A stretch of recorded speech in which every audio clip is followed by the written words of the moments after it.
Wow, chat. How hype was Ubisoft? Am I right, guys? That was some really good shit there. That was really exciting. I didn't almost fall asleep during it. That was pretty good.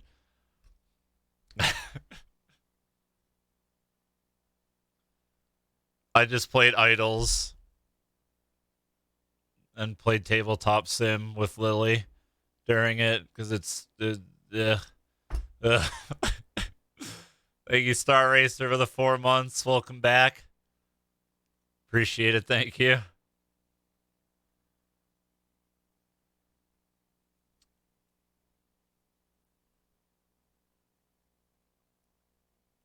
Some of the games look play. I don't know. I just don't really have much of an interest in most of Ubisoft's games. It's not my cup of tea, personally.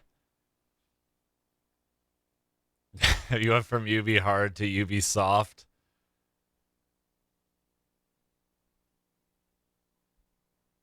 The PC conference is just going to be me man crushing on day 9 for the whole thing. I'm not going to talk about any gameplay. It's going to be, oh my god, it's day 9. Oh my god, it's day 9. Sean, day 9 plot of StarCraft fame. One of the top American Zerg players in Brood War and Grandmaster in every race in StarCraft 2. What a man. Thank you, Sir Misto. Thank you, Tyga Plays, and thank you, Knight PX. Thank you very much, guys. I appreciate it. The sauce of the Twitter pic, I don't know where it's from. I just have it because I was looking at pictures of G41 because she's really cute. I like her a lot. Thank you, Polvella, for the 33 months. Welcome back. I'm looking forward to Sony. I want more Death Stranding footage because the more I see of that game, the more confused I get, and I really enjoy it. I didn't think it could get any weirder, but then last year's trailer where they showed the guy's throat and there was like a baby in it, I was like, what the fuck is happening? I want to play this game. It looks so good. Thank you, Pocket Silver, for the 39 month. Kojima's a madman. I love him. He's so insane. He's such a giant memer. You can really see that shine through playing like any of the Metal Gear Solid games. He's just a nut job, and I love it. It's too bad Silent Hills will never be a thing because that was also just the mind of a madman. It was really good. I enjoyed playing the demo and getting yelled at by chat. Streamer, what do you mean you can't figure out this puzzle that took everyone else 2 weeks to figure out? Are you stupid? How do you not know that you have to walk exactly 10 steps when the clock strikes 12 times and then stop and wait for a baby to cry? Are you literally stupid? Wink at me.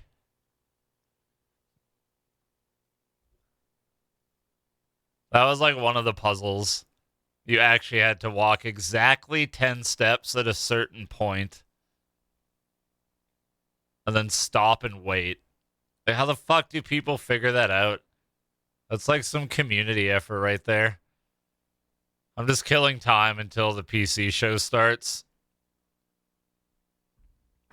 We could watch. Oh, wait. How do I turn off the overlays on the video for pre ordering shit? It's somewhere in the Franker Faces settings, but I don't know where it is. Someone please tell me. Thank you, Decimator, for the 15 months and the tier 2 sub. I appreciate it. Thank you.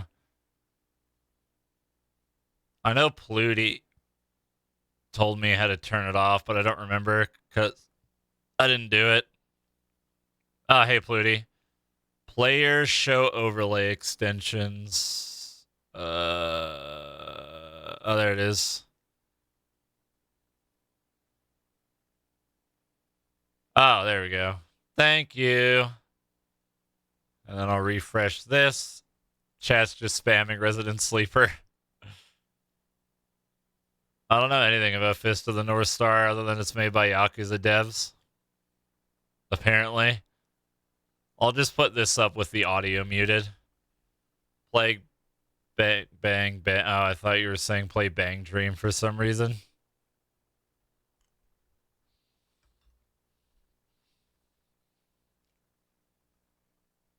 Well, you don't have your sub right now, Churnin, so I'm going to assume it expired now. There was an additional option. Do I need it? Oh, I see. Play Bandori to kill time. We can listen to the intro screen for it.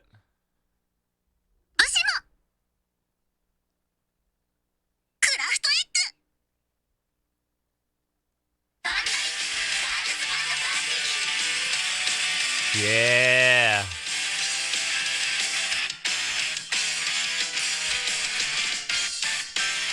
I'm not gonna play tanks for like 10 minutes. Actually, what time is it? Yeah, 10 minutes. Literally 10 minutes. Can you see it? No, I don't have any of my cables near me.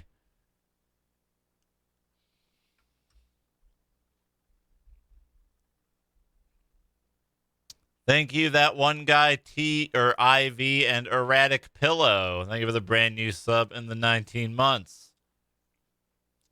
Thank you guys. Welcome and welcome back.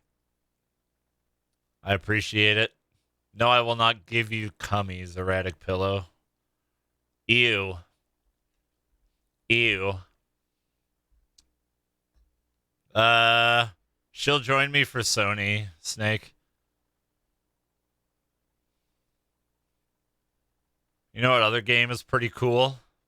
This game.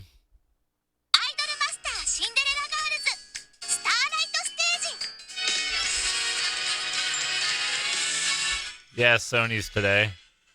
It's a bit after the PC show. It's at 9 p.m. Eastern. Yo, what up, Sorjin? Thank you for the 11 months. Welcome back. Thanks for... Why is fucking closed captioning on again? I have ears. I just have it muted. Because I'm waiting. Poggers. Yeah, it's the PC show, and then like an hour or two after, it's Sony. Tomorrow is just Nintendo, and then E3 is basically over. Unless you really care about watching game demos for 3 days straight. Which I do not.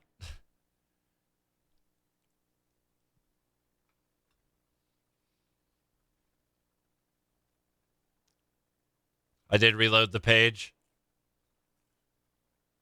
Oh no, what happened to Day 9 Rank to Fire?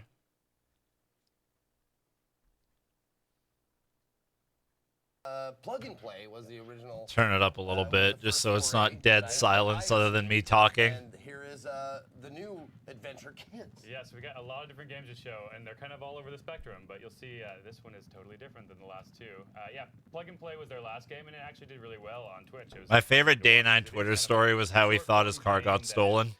You know, kind of like a series but he was like, oh no, I just forgot I drove it there. People who have kind of a background in an interactive short The hotel thought he checked out, threw out his shoes and belt, took $250 and threw out his notes for the PC show. What the fuck? Excuse me?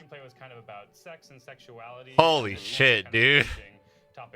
That's insane. That's so shitty. What kind of garbage is that?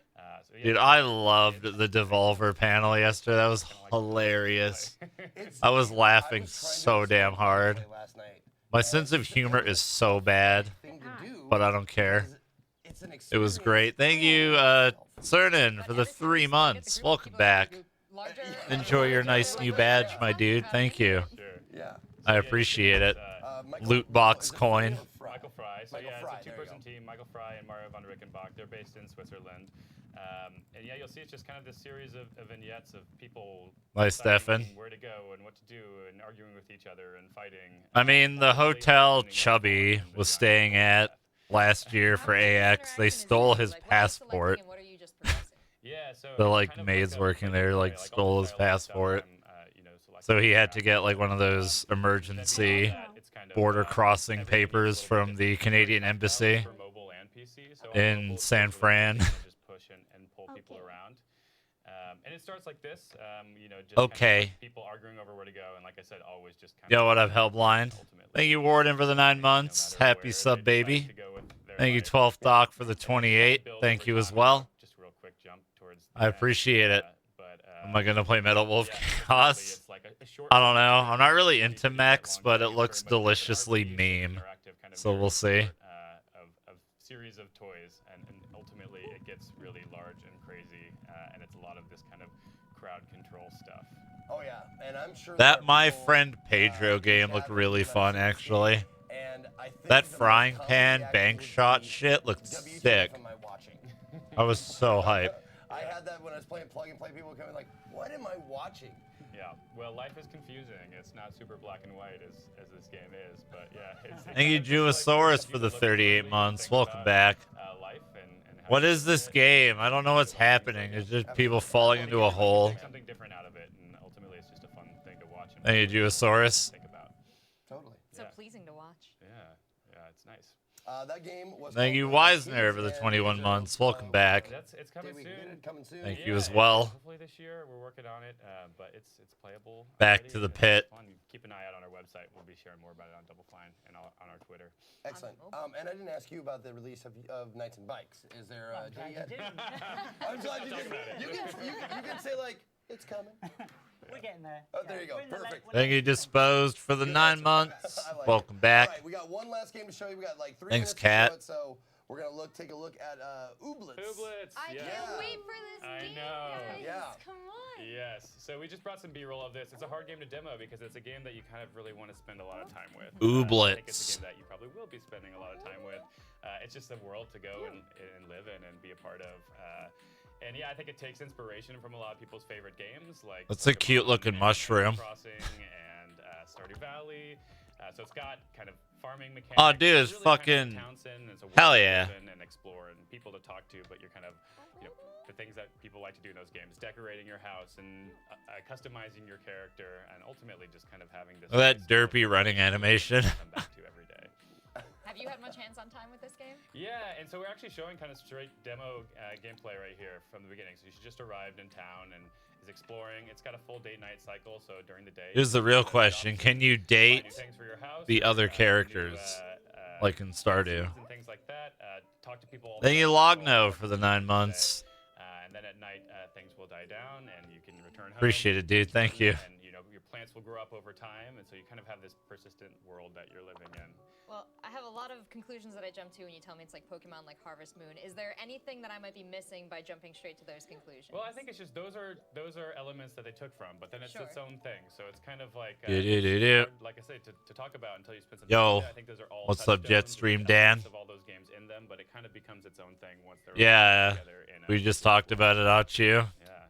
And is that like a mushroom Day 9's a thing? resourceful guy. That's one of our ooblets, so I'm we sure can you'll already make it go work decide, out. like, which Oh, ooblet hence the house name. you're in. I turn up the volume a bit. Kind of I was more waiting for the adventure stuff PC with the conference house, to and that's start, but our okay. Shrumbo. But there are dozens of ooblets Wow. throughout the game that you'll be able to find Exciting. and train and Hey, level up, Tokiko. and they have hats and costumes too, so everything's super customizable. We were talking about the type of character she is. She's more of an adventure Ooblets player. Is that the type of Ooblets that you keep with you, or do you have to define your player character as a certain type? Yeah, ultimately you're gonna try and What collect the them all, fuck is so, that I dance? think it's just kind of the vibe you What? want to put into the game where you want to start. There's this adventurer house, but there's also kind of a cute flowery house. There's kind of an emo house, and there's more of like a tech-savvy, nerdy house too. So it's just kind of like Emo when house. you pick that, you pick your starting statistics. They all have different kind of like bonuses, and they all have different starting ooblets. But ultimately, there's you can still ooblets do all over the everything? world. Yeah. Okay. Now, was it a choice to make the character run like like she was blowing in the wind or her head was super heavy or something, because it's a charming way to run, but it's definitely noticeable that it's like the head back, like It's like the full opposite Naruto. Like, Yeah, everything's very charming in the game, and that all comes from Ben and Rebecca. So the two people who made this live in New Hampshire together and have been working on this. Remember, in their chat, house. Derpy And they is have a mocap charming. rib, so everything in the game is just like them mocapping the runs, or a lot of dancing in this game. There's a lot of dancing. God, now when I think Yeah, of we're actually Naruto, about I think to, of show that a new game that trailer has off in the PC fucking Gaming light Show in right it after this, so for no you'll have to keep a reason. Look out for Yeah. that, and we'll be talking about new mechanics there and a whole new trailer. So excellent, man. looking good. Well, thank you very much for showing off all Absolutely these getting it. games. Well, you can see more of Ooblets in the PC Gaming Show, which is coming I hope up he here gets in to like less than 2 minutes. eat a chip. So I look forward to seeing it. Double Fine. What's the website we can look at? Presents.doublefine.com has Okay. all of these games, and then they all have their own websites, and they're all very active on social media and stuff too. So I'd say to track them down on Twitter. Excellent. Fantastic. I forget Well, what thank you else very much Double for being Fine here and showing made. them off. We're gonna go right to the PC Gaming I Show. know I've so heard that let's name go. before. Yo, what up, Boar?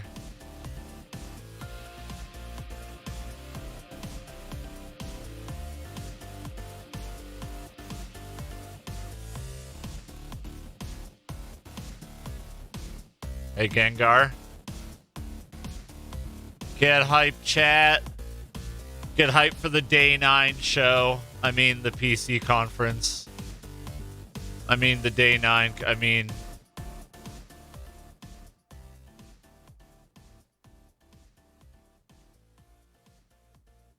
Dun, dun, dun, dun, dun. There is magic in PC gaming. It says, don't just obey the rules, rewrite them. It says, don't just listen to Stardew. stories, inhabit them. Shrek. It says, don't just accept the limits, overclock beyond them. It says, don't just play games, revel in them, unleash them. It says, seriously, is every game Battle Royale now? Or is it just me? From mountaintops to dungeons, from deep waters to deeper space, from solo quests to mass engagements, there is magic in PC gaming. Let's celebrate that magic together. This Yeah, was is that the PC Subnautica? Gaming Show. It looked like Subnautica at the end. Hell yeah. Love And that now game. your host, Sean Plott. Woo! Oh, hello to everyone online.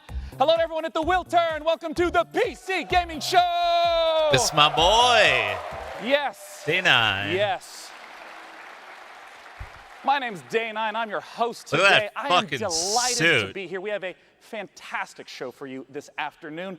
First, to all of you who came out to the Wiltern, thanks for joining us. The Wiltern is just a beautiful Got a venue nice here ass outfit. in Los Angeles. To all of you online on Twitch, thanks for joining us. To those co-streaming partners, hey as well, I'm talking to you, Dropped Frames. Great to have you here. And of course, to all the Damn. wonderful sponsors that help make the PC Gaming Show come back again for the 4th straight year. Now, Those shout outs to Good on Mixer. D9 is such a now good I'm not the host. only host here this year. I have my co-op partner up in the balcony. It's Frankie Ward joining us today. How's it going, Frankie? Hey, Sean, I'm going to be up here in the balcony with a bunch of creative new PC games coming your way. From Warfare's latest Nice updates accent. to some offbeat indie gems. No Cherno shout out, Frankie, please. we are so excited for the show to get started. We have over 30 games we're going to be looking at across the next 90 minutes. So let's get it underway. Dang, hour Our and a very half, first eh? title is from Coffee Stain Studios. Buckle Their up, game boys. has absolutely massive construction as well as automation. Let's take a look at Satisfactory. God, how about that fucking Square Enix conference? That was 30 minutes long. That was something, huh, guys?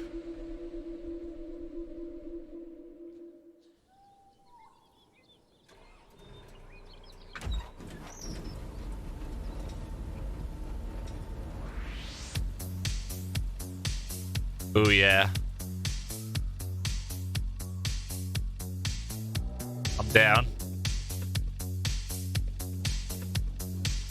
Oh my god, is this No Man's Sky?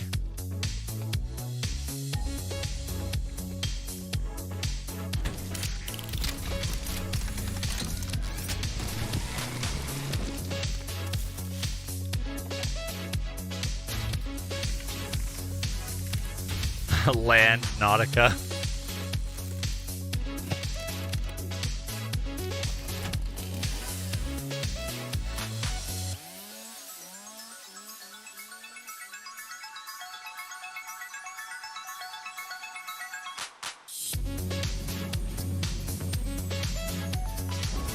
I'm down for building shit.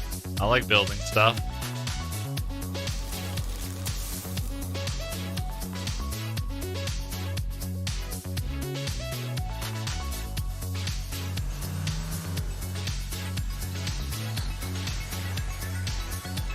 I mean, despite how shitty my base in SevTech looks, I like building stuff.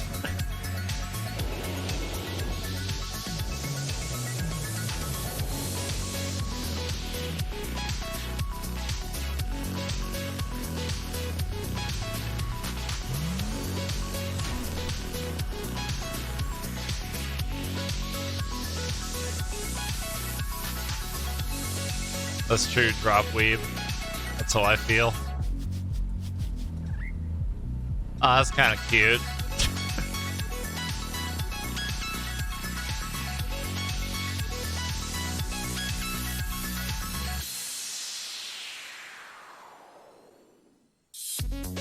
Satisfactory.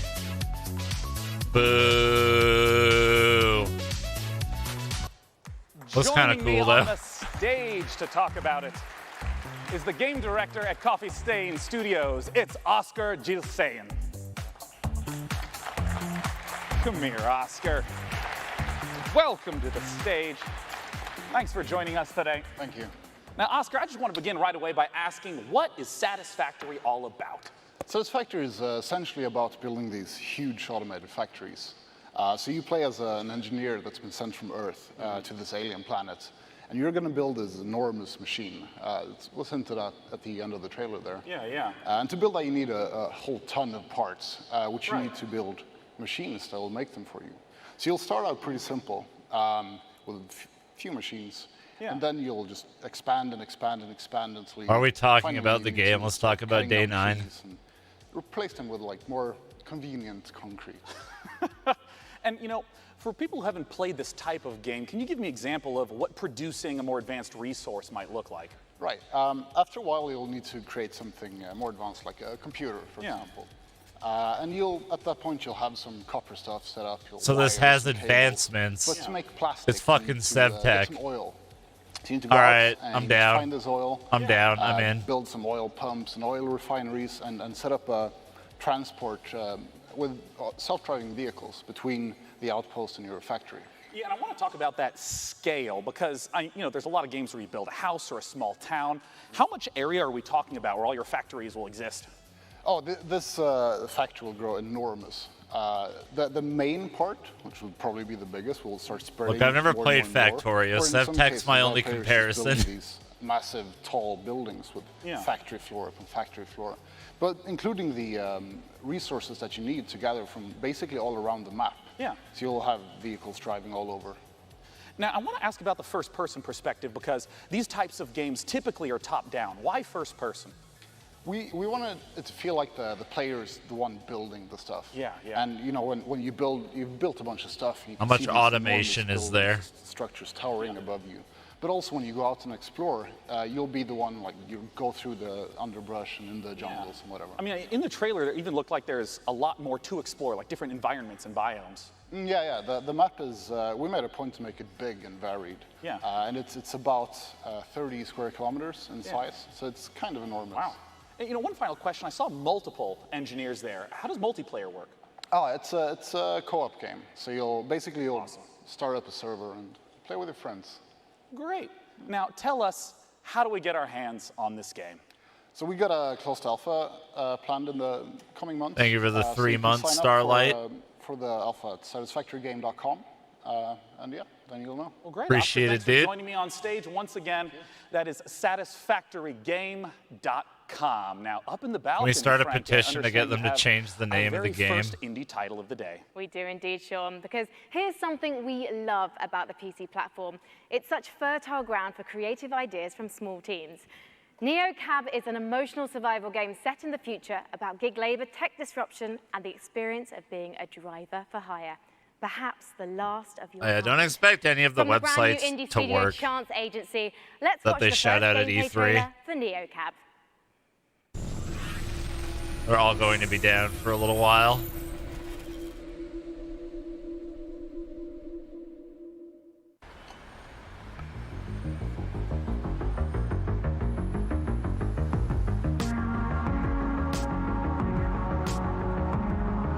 I do not like those faces.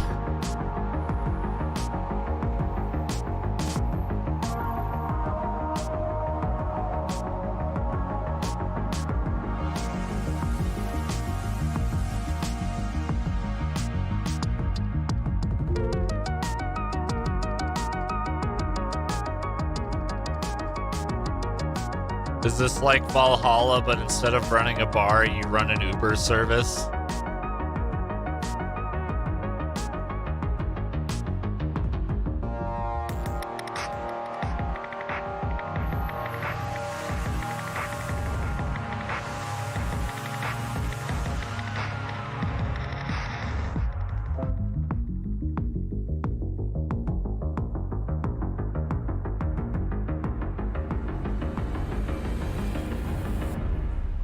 Well, now we know how it ends.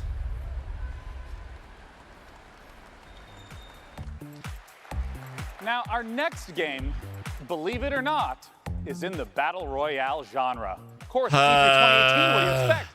We have several Battle Royale games we're going to be talking about today because the Battle Royale format is very simple and very flexible. Players play in an ever-shrinking space until there's one last standing. So developers have already been doing all kinds of different explorations of what this could possibly be. And our very first Battle Royale game that we'll be introducing today has up to 1,000 concurrent players. It's from Automaton Games. Let's look at Maverick's Proving Grounds.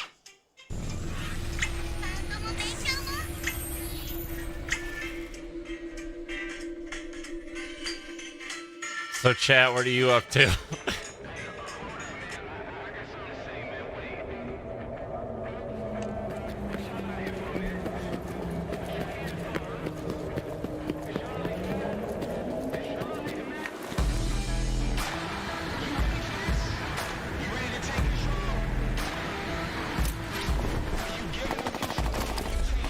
Nice, I wasn't the only one loading up Bangry.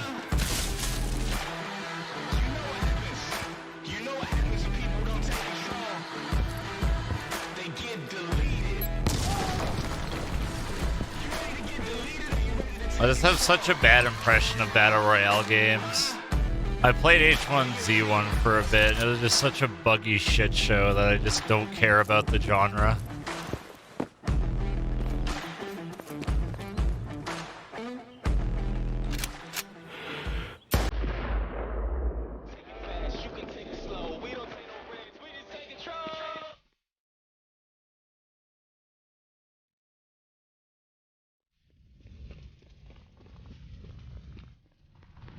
I mean, first impressions go a long way, Radical. If you go to a restaurant and it's shitty, like, you know, chances are you're not going back.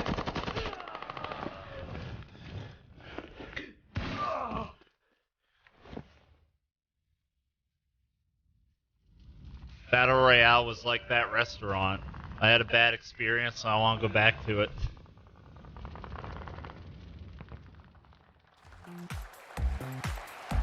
Joining me on the stage to talk about Maverick's Proving Grounds is the CEO of Automaton Games. It's James Thompson.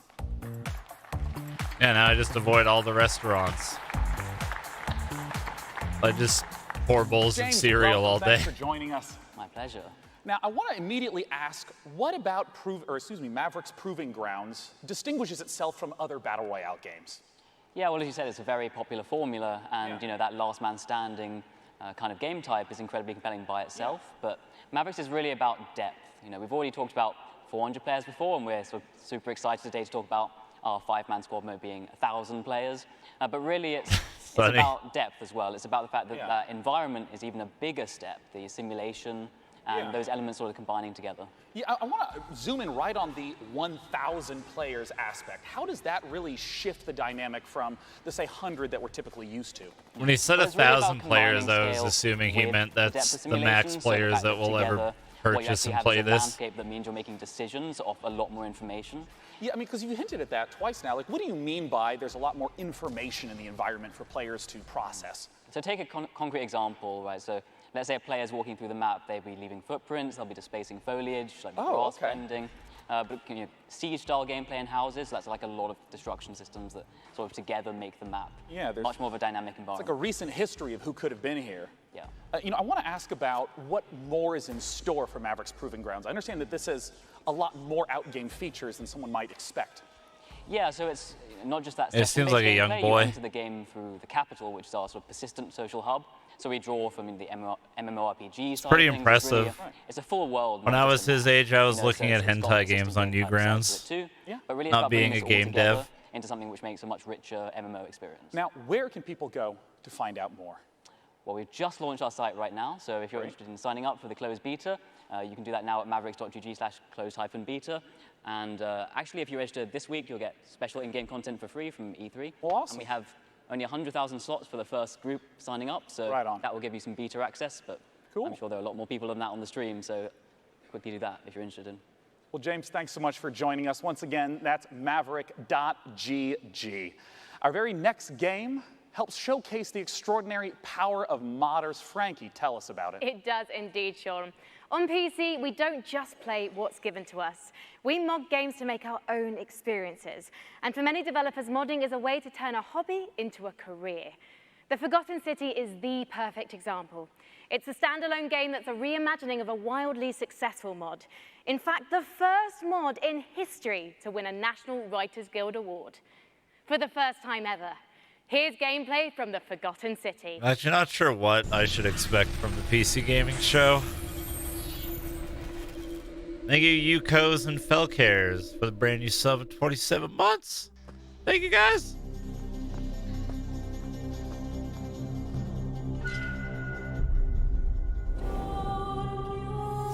I'm so sorry you had to find me like this. I'm so hyped for the new Doom. That you'll suffer the same fate I did. So excited.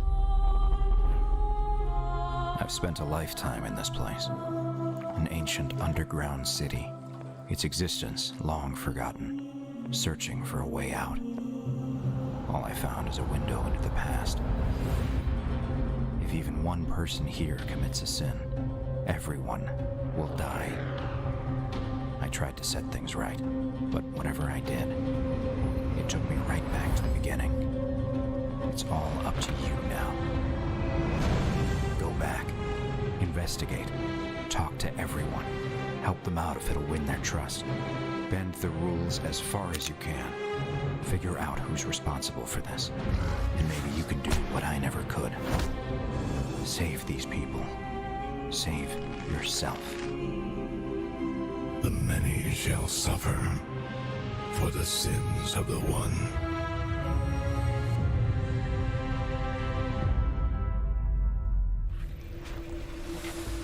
Go Coming up on. the PC Gaming Show. What's next for Killing Floor 2? And an unannounced game from Tripwire Interactive. And now your host, Sean Plott. Day 9, woo! Our next game is a blast from the past. It's not a sequel or prequel or remake, but rather an entirely new game altogether. Let's take a look at Stardock's Star Control Origins. Long ago, the Singularity formed, its creators uplifted into something beyond our understanding.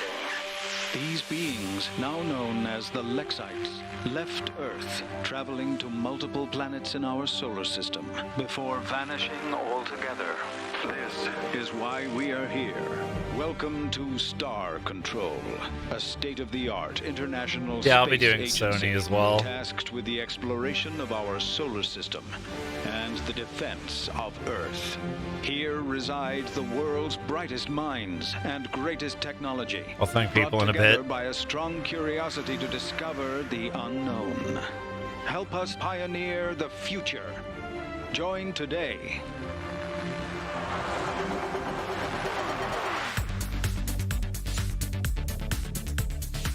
Star Control has accelerated the construction of our new modular deep solar system vessel specifically for this mission.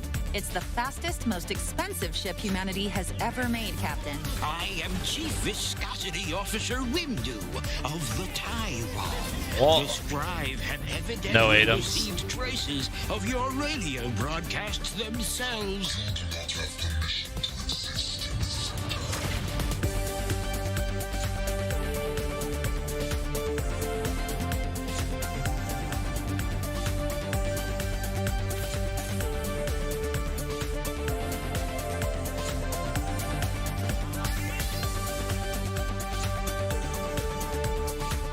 A new alien in a delightful new spaceship.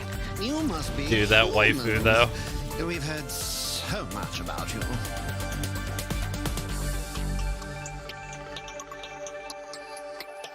Star Control Origins.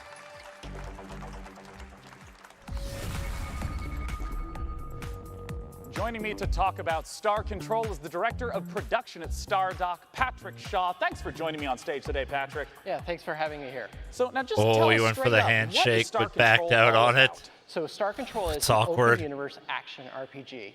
You can visit dozens of aliens, hundreds of different stars, thousands of different unique planets, and you can land on each and every one of them. And when you're driving around the planets, you can jump over canyons, blast critters, and then you can venture out into the solar system and do ship-to-ship combat with hostile aliens. Day 9's tall. And I want to ask, since I know that the story's a big He's about part as of this tall as game, I am. with it being open world, how do you make sure that the story still stays as the focus for the player? Yeah, so we're really excited about the story that we prepared for Star Control. It's funny, it's creative, but also has some dark, sinister side to it. However, what we're very proud and very excited about is we have an infinite universe. That is, we are fully simulating the entire universe at all times. So even if you're on some podunk little moon in the corner of the universe, the aliens are still moving around the universe, doing their own thing, exploring and interacting with each other. So it's not just like at a planet, there's the same town whenever you visit it. It depends on how the simulation has driven it forward. Hey, Raphael. Exactly. So this infinite universe is the glue that connects my story, my adventure, to the larger open galaxy. That's awesome. I Now, feel know like we've been modding is down going to be this a big path part of Star before. Control Origins. How does the modding work? So what's your favorite science fiction show? Probably Firefly. Yeah, so what would you think of making Firefly Season 2? Shit, that's a lot of pressure, Patrick. Well, you're putting me on the spot on stage right now, yeah. We have a week to do it, so. But anyways, in Star Control Origins, you can create your own ships, your own planets, your own galaxies. You can package up your adventures and share them with your friends online. So someone else can take care of Firefly Season 2. That's up to you. Now, last thing I want to ask about is how multiplayer works. Right. So in the game, we have ship-to-ship combat, and that turned out to be so popular in our early testing. They're like, we should make this a separate gameplay mode. So we did. We called it Fleet Battles. So you can create your own ships, you build them out of different pieces and parts, you attach different weapons and defenses, and then you go online to play them. You can either play local multiplayer, 2 people on the same machine, or online, ranked or online. I don't know how I feel about the Where can people go top-down to view. pick up Star Control Origins? Well, right now, Star Control Origins is available for pre-order on GOG and Steam. Well, lovely. Guys, definitely be sure to head over to starcontrolgame.com and check them out on Steam and GOG as well. And one more GOG. thing, we are happy to announce at the PC Gamer Show that Star Control Origins is launching on September 20th, 2018. Look for it on September 20th. All right, that's soon. That's cool. Now, our next game was PC Gamer's favorite game from E3 last year. It is Hunt Showdown from Crytek. Let's take a look at what's coming for Hunt Showdown just after E3. I don't remember this game at all from last year. Thank you, Red Rose, Churmiku, Jackalzone, Zenpai, Jake and Take, and Zudmud. Thank you, everybody. I'll read off the tip later. But thank you guys.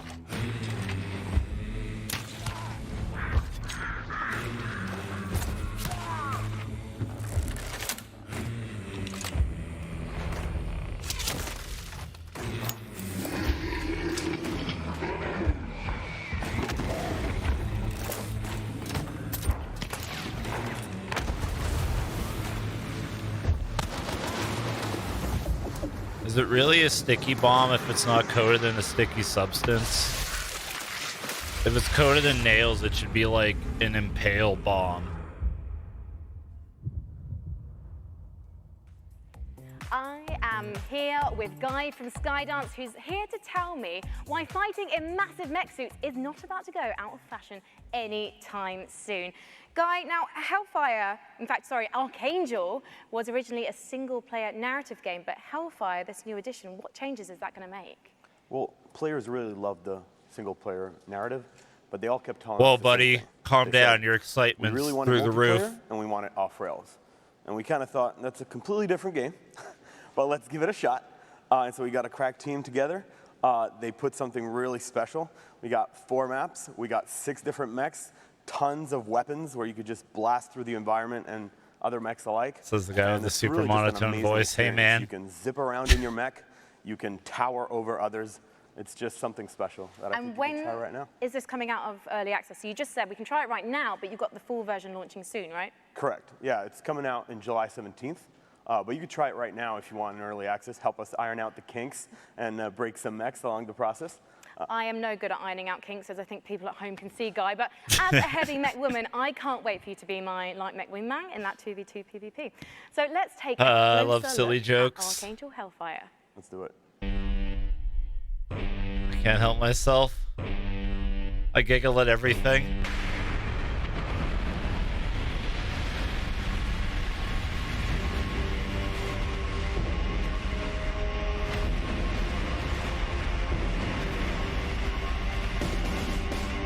When it comes to destructible terrain, I think some of the Red Faction games does it the best, or do it the best.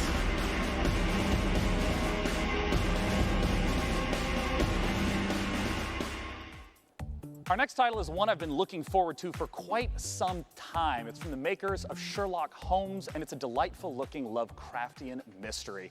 It's called The Sinking City, and joining me to talk about it is the community manager at Frogwares, Sergey Oganessian. Welcome, Sergey. Thanks for joining me today. Thank you. Yeah, you've earned a handshake. Yeah, you Welcome nailed to that the stage. pronunciation. I love that you lie to me so kindly. You know, I want to ask right away, the Sinking City, you know, there's a lot of open world, third-person type games. What makes the Sinking City different from what a player might expect? Well, I mean, The Sinking City is an open-world action investigation game inspired by Lovecraft. And we believe that these 3 elements already make the game pretty unique. And you know, when I say that you can be a detective in a world, in I a like supernatural world Lovecraftian full stuff. of mystery and, you know, cosmic fear, like, I really mean it, because investigations are really at the core of The Sinking City. Yeah, I mean, I know there's a lot of games in the open world genre that are focused on action, but you say investigation is at the core. What are investigation mechanics? What does it look like? So the first thing you should know right off the bat is that we are not going to offer any hand-holding for the player. We will not give you any clear objectives in your diary or, you know, markers on the map telling you where to go or what to do. It's actually up to you to figure that out. Instead, we will give you information, you know, hints, evidence, like clues, crime scenes to examine, like people to talk to, suspects to question. And we will ask you in return to use your wits and your intuition to, you know, experiment with your findings, you know, maybe like find a way how to progress. And what you should also know is that finding these clues will not only help you understand what's going on and, you know, get a better understanding of the world and its people, but it will also help you maybe change the course of your investigation. You know, you mentioned the world itself, and I mean, the footage that I've seen through the years has just been absolutely beautiful. I think I'd be good at this game. Talk to me about the world that we're in and what investigation is at the core. So the game takes place in this fictional city of Oakmont in the state of Massachusetts. You know, the city which is flooded. There is a terrible disaster going on which has claimed like thousands of lives. Chat and your main. Also, like, it seems like it awakened frightening monsters which now roam the streets of Oakmont. You know, people that live in the city, they are very different, like different social classes. Gangs, cultists, poor people, rich people, but they are all united by fear. You know, they are all afraid, maybe except for the cultists, of course. They are all afraid that for their lives because of the flood, because of the monsters. And we actually want to understand what's going on. We want to understand what lies behind this ostensibly supernatural flood. And what's even funny is that while everybody is afraid, nobody wants to leave. But this is kind of a different story. Yeah. That's always savage towards you talked me. a little bit about the story world and how it's inspired by Lovecraft. What about the game mechanics? You've mentioned the sanity mechanic in the past. Indeed, we do have a sanity mechanic which directly impacts gameplay. When I hear I didn't want to play ZTD because I got bored of VLR halfway through it. Or even when he's making choices in the story which he's not comfortable with making, he will begin to lose his sanity. He will start to have hallucinations, he will start to hear distorted sounds, which will allow the player to understand that something is actually going wrong. Maybe we need to, step back and do something about that. I did right now, MX, we're still fine-tuning this mechanic because we are still looking, for the sweet spot between impact on the gameplay and impact on the story. Since we're almost out of time, I still just have to ask, what are the sweet monsters that we're going to get to see in the game? Oh, we have different kinds of monsters. We have different kinds of archetypes, with different abilities. And, we actually give you tools. The game is not about fighting monsters. Investigation is the core of the game. But we give you tools to defend yourself. So we give you weapons, we give you skills, we give you even certain, traps. In return, we ask you that you make a decision, because the game is about making a decision. Ammunition is scarce, and you will have to adjust your tactics accordingly. So I know a lot of people have all sorts of questions about what the game is like. Where can they go to find out more information? So if you're hungry for more, you can always follow us on Facebook, Twitter, and YouTube. This is where we post our updates regularly. Facebook, The Sinking City Game, YouTube, Frogwares. So go there, and this is definitely the place to go if you want to learn more. Well, I'm super excited personally to see how it turns out. Thanks for joining me on stage, Sergey. The Sinking City. But yeah, Lovecraft is cool. Now, I'm down. Our next game I like the Call of is a PC Cthulhu title game. that has only Game was gotten cool. better over the last few years, and I'm always excited to hear what they have in store. Frankie is up on the balcony with the developers of Warframe. Talk to me, Frankie. Oh, baby. Well, we all know the PC is home to some of the most Stay 9. devoted communities in gaming, and one of the best undoubtedly belongs to Warframe. Last year, the game got its first open-world update, Plains of Eidolon, and the next epic cinematic quest is called The Sacrifice. And we've got the exclusive launch trailer for you. Oh, blood and gore.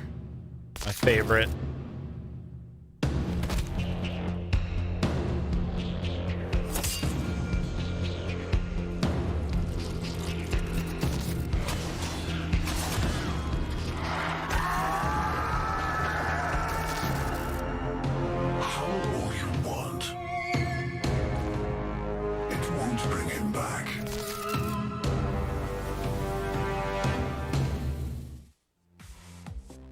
Megan Everett, community manager at Yeah, Digital Warframe Extremes, looks joins me legitimately now. really fun. Megan, tell me more about The Sacrifice. So The Sacrifice is the latest installment of our cinematic quests. It continues a story that we started in The Second Dream, continued with The War Within, and then Apostasy Prologue. So at the end of last year, we kind of I hear nothing shattered but some good hearts things about and, it. Left them with a bit of a plot twist, and I'm not going to spoil it for people who want to maybe catch up.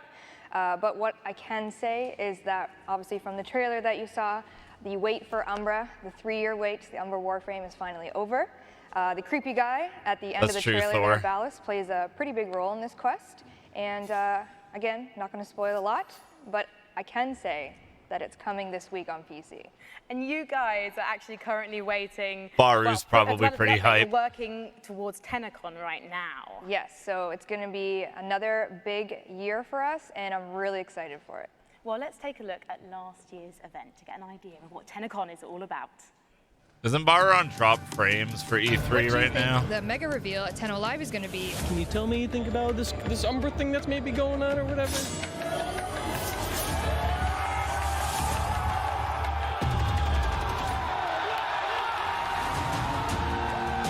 It was pretty amazing. Oh my God, it's Angry Joe. New direction for Warframe and all this. You got all these other games coming out, but this one's free. When's 2018 happening? Get it started.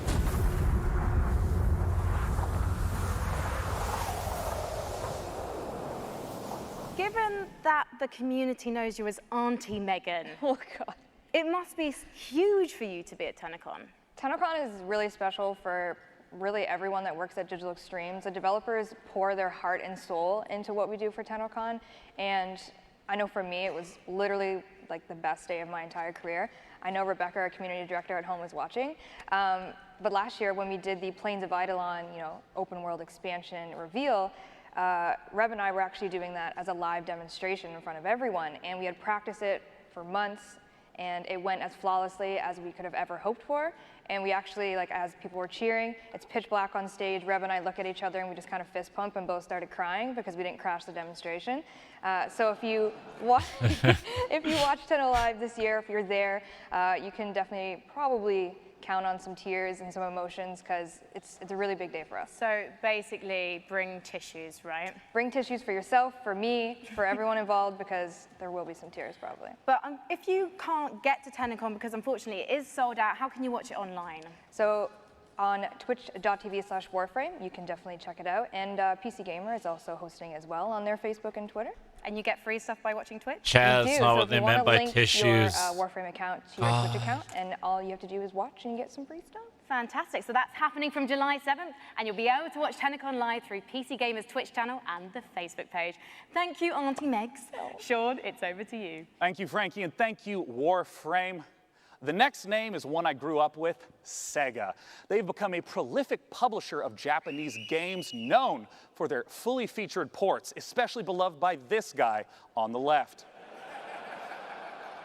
Sega's bringing shining resonance both to PC and console the same day, and Shenmue is going to be coming later this year. They have all sorts of games coming up. Let's take a look at what Sega's got in store.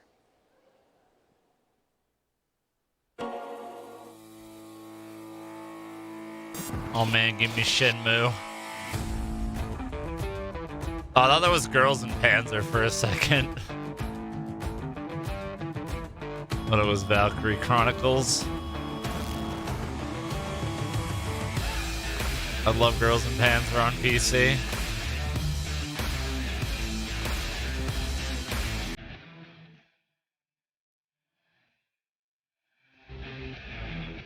Ooh, waifus. Nice.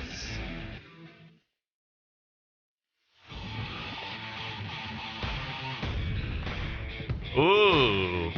Ooh. Ooh.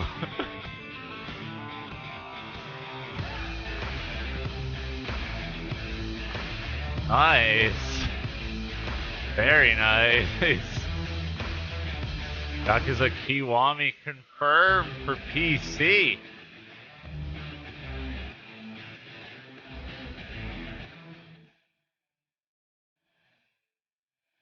That's pretty sick.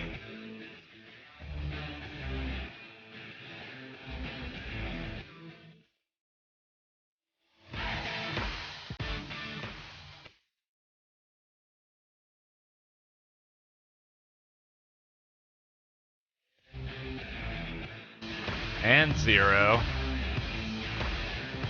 Damn. They're killing it. Zero and Kiwami 1. Oh, fuck. That's actually pretty huge. Cool.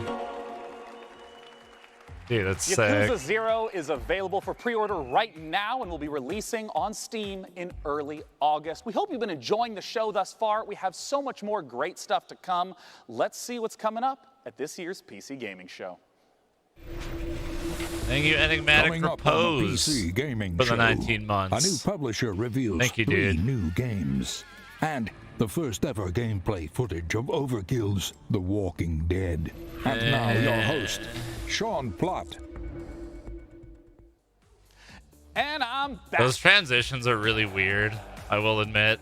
Our next They guest seem a is bit regular unnecessary. here at the PC Gaming Show, having attended all 4 years. Frankie's with him up in the balcony. It's Tripwire. Sean, if you are anything like me, you probably need to let off steam every once in a while. And I personally can't think of a better way to do it than by kicking back and tearing up a load of monstrous enemies. It's kind of either that or I thought you pushing said the office Monster photocopy out of the Energy. window, and I, for one, prefer God. the option that keeps me and everyone here in a job. With that in mind, I am thrilled to welcome Bill Monk from Killing Floor 2 back to E3. I like Killing Floor 2. It's a good Got game. a lot of fans in the audience Oh, yeah, still. yeah. Listen to that applause. Played it a few times. They all want want to know what the latest from Tripwire and Killing Floor 2 is. Yep, we've been really busy working on Killing Floor, and we got 4 major updates that are coming out this year. The first one we dropped in March, and we're getting ready to drop the next one really soon. Coming tomorrow, Bill. What's involved? Yeah, so we're bringing the summer sideshow back, but this time we're mixing Circus Freaks with steampunk in a really fun, exciting way. And we have a really cool new system. Dang, that we're that's adding. It's called really the Weapon good Upgrade power System. level. And with this, there's 73 different weapons that we have in our game, and each one you can upgrade it and make it viable for late play. So it really adds a lot of creativity to your loadout. So I'm really excited to get that in people's hands. So you can make your boy guns big. Yeah. Good. Well, thank you so much. Like, for I already joining us played today, Bill. Yakuza 0 and Let's take a Kiwami look 1, at but the like trailer that's for such Treacherous cool Skies news Summer Sideshow. for people who don't have a PS4. I'm like really excited for those people to play it for the first time, because God, they're good. Enjoy them.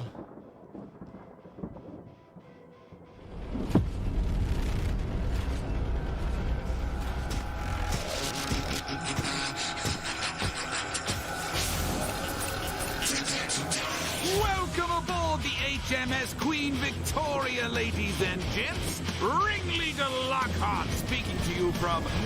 Is this BattleBots? Very safe, yes. You helped me escape that fray at my beloved Steamland, but now I need your help once again. I've got to get to my island. I know it's Killing Floor. It was a bad joke. Now listen up. I don't know how, but these blasted circus freaks followed us on board. I think it's time to put on a show. Yes, of daring deeds and horrendous bloodshed. Oh, poor me. My mechanical children have turned against me. Blasted traitors. Careful, lads. They're tough, even removing the head. Put these rebellious robots down. But take heart, lads and lasses. I have invented some new toys. The Doomstick. 4 barrels are better than 2. The Static Nice. Strikers. A shockingly stylish set of gauntlets. And the M99 Sniper Rifle. And finally, there's a last-minute addition to the crew. Watch this woman go. Seems Mrs. Foster negotiated her way on board and is set on I feel like giving snipers are a bad idea when hordes of zombies are running at you. And remember, we'll see you on the airship. Fossey, joke for you. Optician says my eyes are okay. I say, then how do you explain my husband? Now, as is tradition, What? the content that you just saw will be available My jokes are better. tomorrow, including a free weekend for PC this weekend. Definitely check it out with Killing Floor 2. But that's not all that Tripwire has. I have the president of Tripwire himself, John Gibson, on stage. John, welcome. I should have back wrote the again. jokes. Thanks, Sean. Pleasure to be here. Now, I understand that Tripwire is stepping into also doing publishing. What does that entail? That's right. So, Sean, it's really challenging for developers right now with the thousands of games that are coming out every year. Yeah. It's really hard to get noticed. And then you have the traditional publishing deals. So we're giving developers fair deals. We're going to be helping them rise above that noise so they can get noticed. What would my joke Because be? of our experience developing our own games and publishing Don't our worry own about games, it. we're going to help them with marketing, funding, mentoring, feedback to help them succeed. Yeah, I mean, the game that we have on screen is one of those games. This is Road Redemption. That is right. I'm happy to announce that we're going to be publishing Road Redemption. We're going to be helping them grow and succeed even more on Steam. Yeah. But also bring the franchise beyond Steam. Now, I know today you have a world-exclusive new game, hasn't been announced We yet. do. Nobody knows. Before we roll the trailer, I was wondering if you could give me a little bit of a tease. Yeah, so we're working with the team at Blindside Games, and they're led by Alex Quick. Oh, yeah, right. So if you're familiar with the Killing Floor universe, you know Alex Quick was the modder that created the original Killing Floor mod, which Tripwire worked with Alex to bring commercial. And then Alex went off, assembled his own team, made the game Depth, which was sharks and humans fighting each other. Very, very successful. Oh, that game. And now it's come full circle. I played that. We're working with Alex again, and we're going to bring his all-new game to market. Well, let's take a look at it right now. World-exclusive new upcoming game from Tripwire. I think I played Depth on Cry stream once. It was pretty fun. Thank you, Mindbaster and Ken Lee. Welcome back, guys. Long time, Mindbaster. Thank you as well, Ken Lee. Close your eyes and imagine a place where the sun is bright and the beaches are wide. a place filled with southern charm, where the water is as warm as the welcome. So come feel the wind in your sails. I want more Kick Subnautica. back and relax. Enjoy the local cuisine. Your dream vacation is waiting for you here on the Gulf Coast.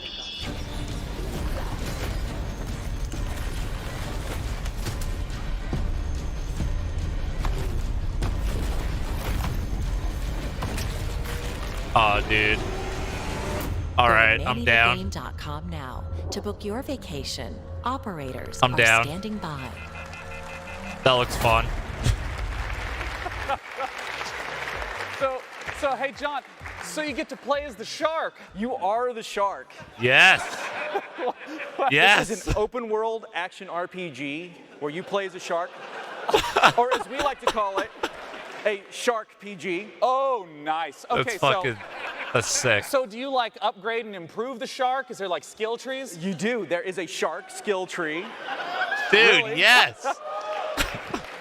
There is a full single-player campaign. You eat your way through it. That actually sounds You so get fun. bigger teeth. You can jump out of the water and snatch people off piers and all of that fun stuff. I didn't realize this was a power fantasy I needed so badly. That Now, actually where sounds can people super go fun. to get more information about it? They can go to ManEaterGame.com. I'm down. All right. I'm interested. I doubt anyone will forget that here. That's ManEaterGame.com. John, thanks so much for joining me on stage. And once again, pleasure. all the content that Tripwire showcased earlier about Killing Floor 2 and Road Redemption will be playable here at E3. Definitely be sure to check it out. Coming up next, Frankie has a whole slew of unannounced games. Frankie. Cheers, Sean. Man-eater looking tasty there. And I can't believe they named a game after my favorite weekend activity. Indies are at the heart of PC gaming, and next up is a brand new publisher revealing 3 games for the very first time, releasing one of them, Behave Yourselves audience, today. So let's take a look.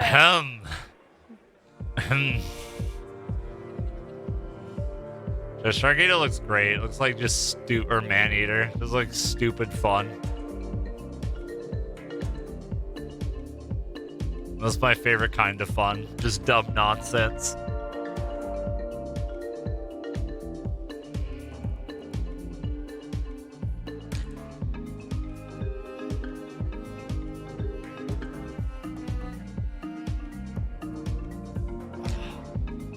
Fuck your blinding white backgrounds.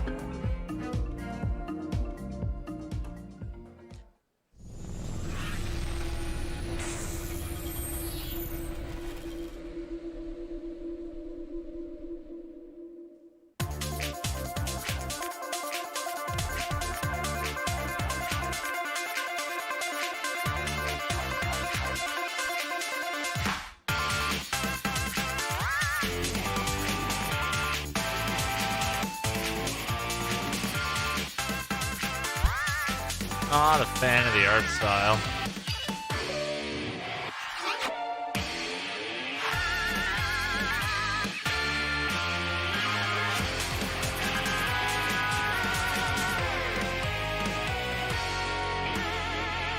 Bravery Network. I missed the last part of that.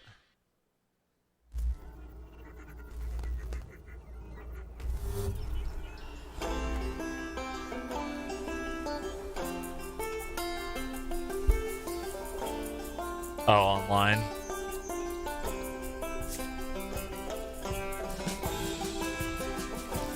Is it 3D Stardew? Oh. Well.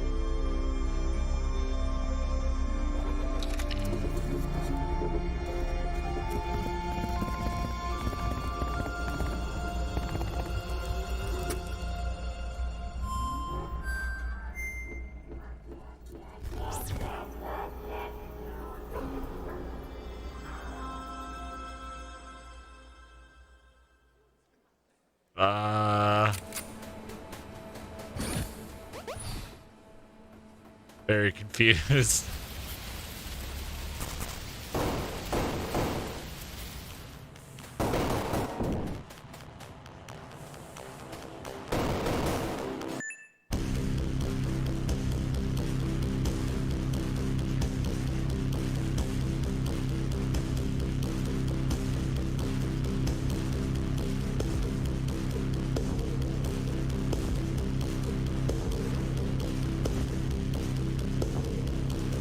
feel like this will be a game B-Rex will play.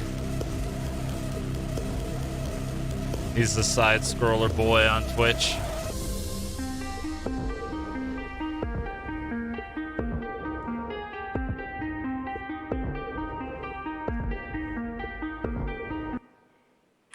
All these games look like must-plays. And Overwhelm, the final game of the bunch, is available on Steam right now with a special launch discount. So make sure you check that out after the show. And if you're at E3 this week, head over to the PC Gamer corner of the Facebook booth inside the South Hall to give Overwhelm a try. Right, next up, it's time for us all to take a holiday, and where better than a virtual resort with some truly spectacular wildlife. Back again this year, our friends of the show, Frontier Developments, with a unique take on the park management genre. I am, of course, talking about Jurassic World Evolution. The long-awaited game is out tomorrow and lets you build your own dinosaur-stuffed I wanted tourist more trap. Planet Coaster. What could possibly go wrong? Unleash the Goldblum!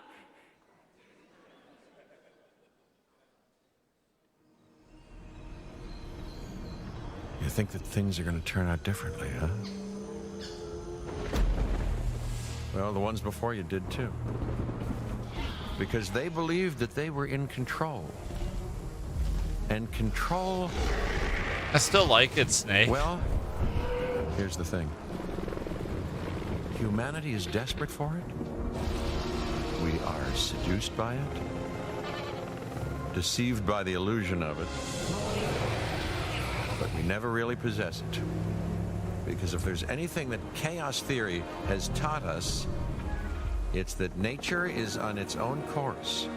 And when we interfere, when humanity tries to put nature into orderly boxes, chaos destroys them.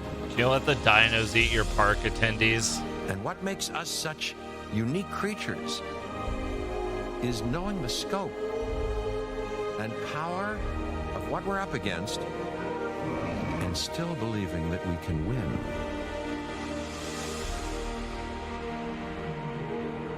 I know, however, what I would predict.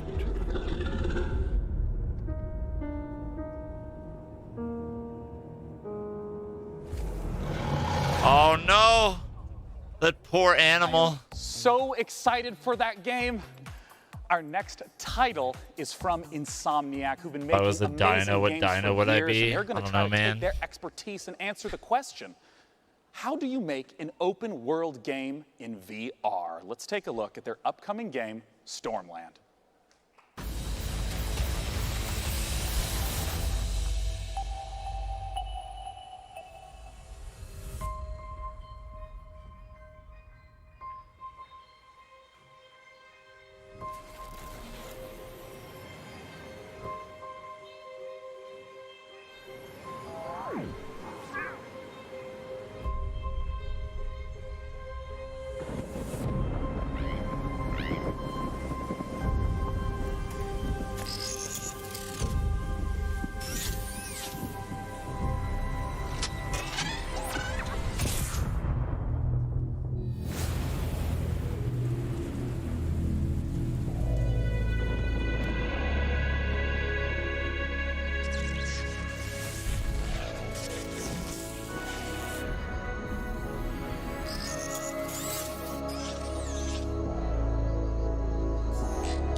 It's okay, Chad, he's fine.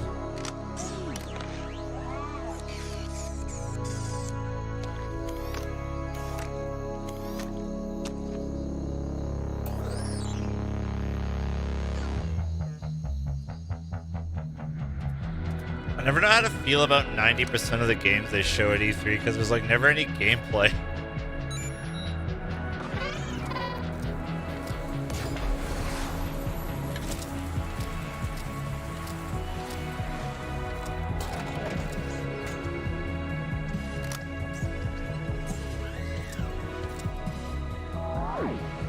It's like they can look pretty, but that only goes so far.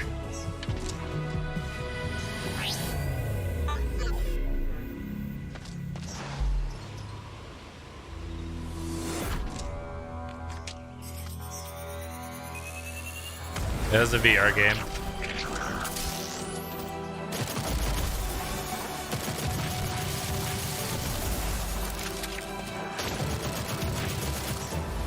I'm down for more big games on VR, though. VR just feels like a sea of tech demos still.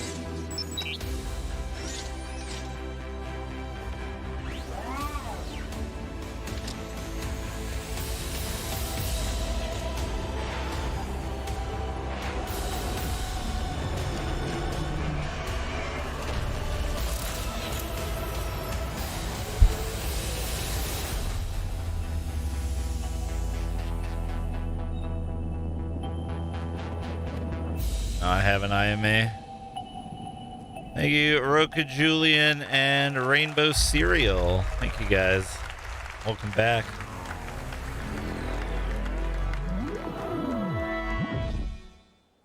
I have an Oculus. Joining me to talk about Stormland is the Chief Creative Officer at Insomniac Games. Join me in welcoming Chad Desern.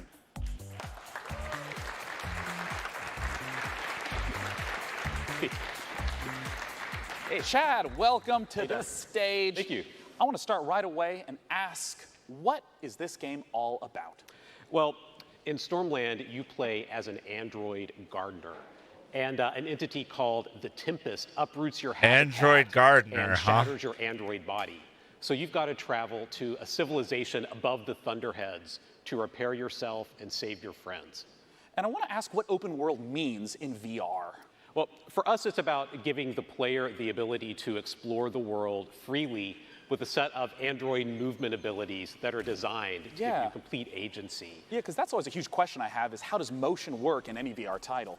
Yeah, well, in Stormland, you can do things like fly just above the slipstream with your outstretched android hands. That's cool. You can shoot a laser into the cloud surface and then make a ramp, kick off of that, climb up a cliffside, like literally launching yourself with your synthetic android strength, and then like push off and glide back down using your hands to control your descent. I love dragons and serpents. That's it. It's this set of mechanics that are designed together to work fluidly so that movement feels exhilarating, and you can kind of take the world at your own pace with it. I'm curious why VR for this type of title?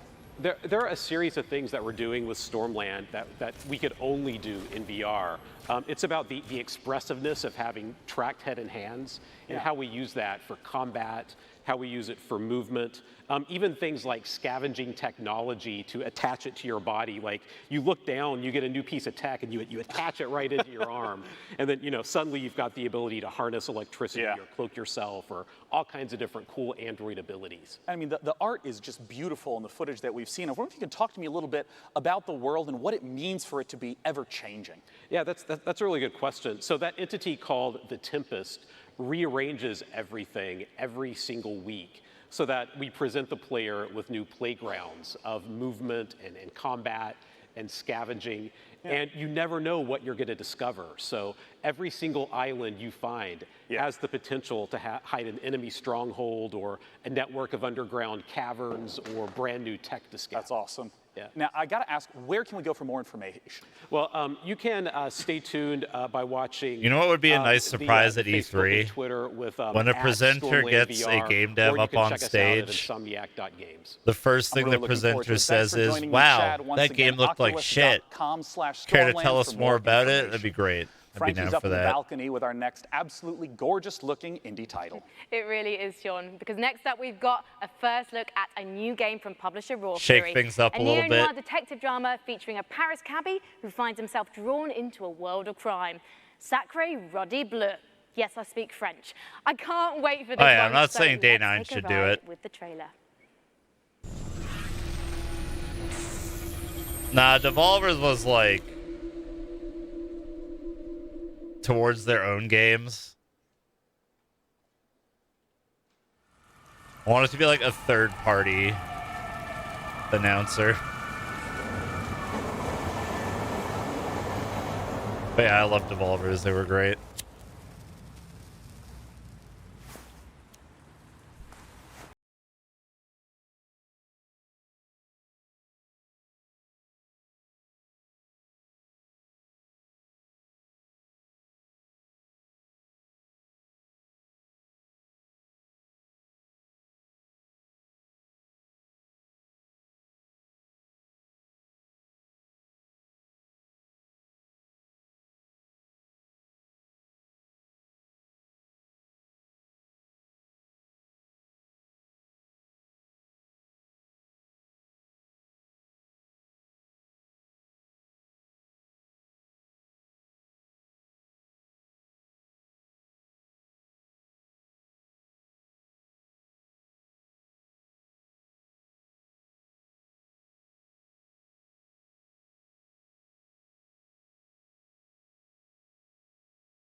If you like that last game, you'll definitely love our next one. It's from the exact same publisher, Raw Fury. It's an open-world, narrative-focused game with an incredible art style. Let's take a look at Sable. Open world is my favorite buzzword. Word. Fuck.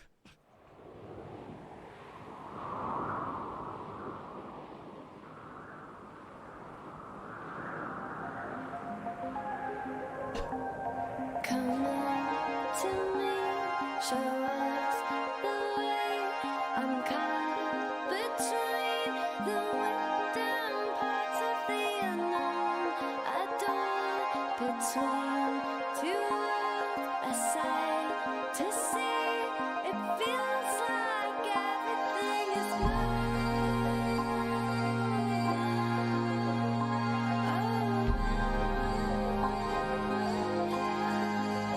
Yep.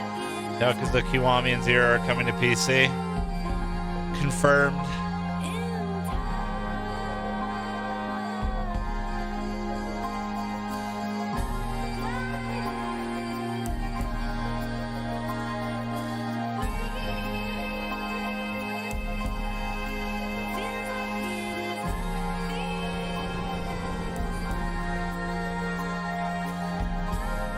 Fury was so good.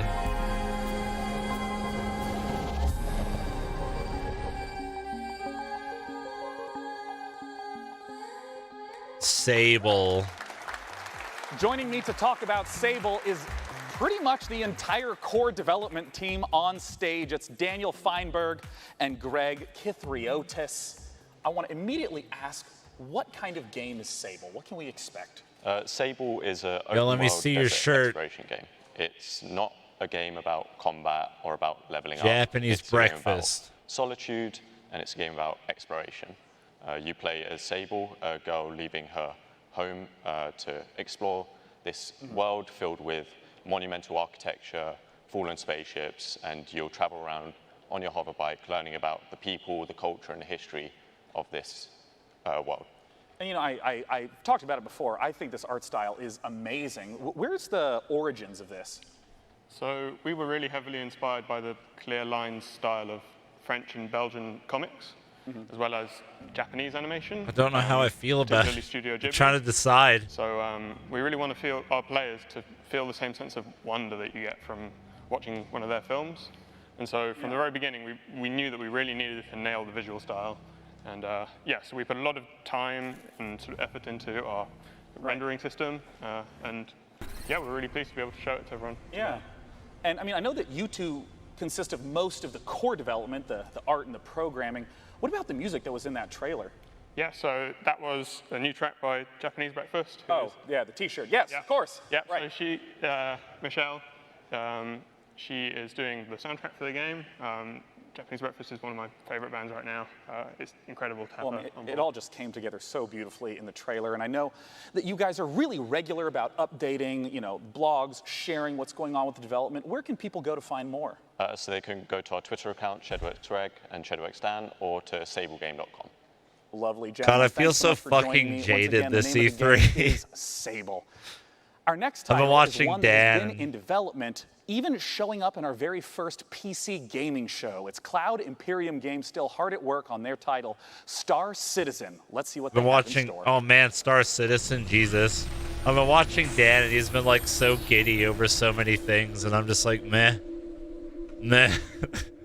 not interested.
It's like,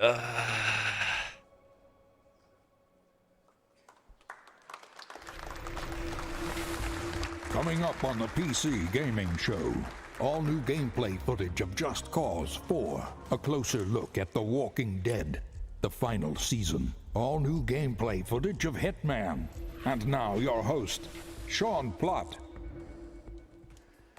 As we do each year at the PC Gaming Show, in addition to talking about games, we're also going to talk about some of the upcoming hardware trends. like, I'm really hoping for Death is the Senior Brand Stranding Manager from gameplay Acer. It's this Eric time. Atkinson. Thanks for joining me up here, Eric. Sean, really excited to be here. Now, I just want to straight up ask, what are some of the big trends that consumers can be expecting right now? Well, right now we're developing some new products, particularly in the display space. We want to take the experience to the next level. To help with that, one of our new products is the Predator X27. It's an incredible gaming display. For instance, it's 4K and 120 hertz refresh.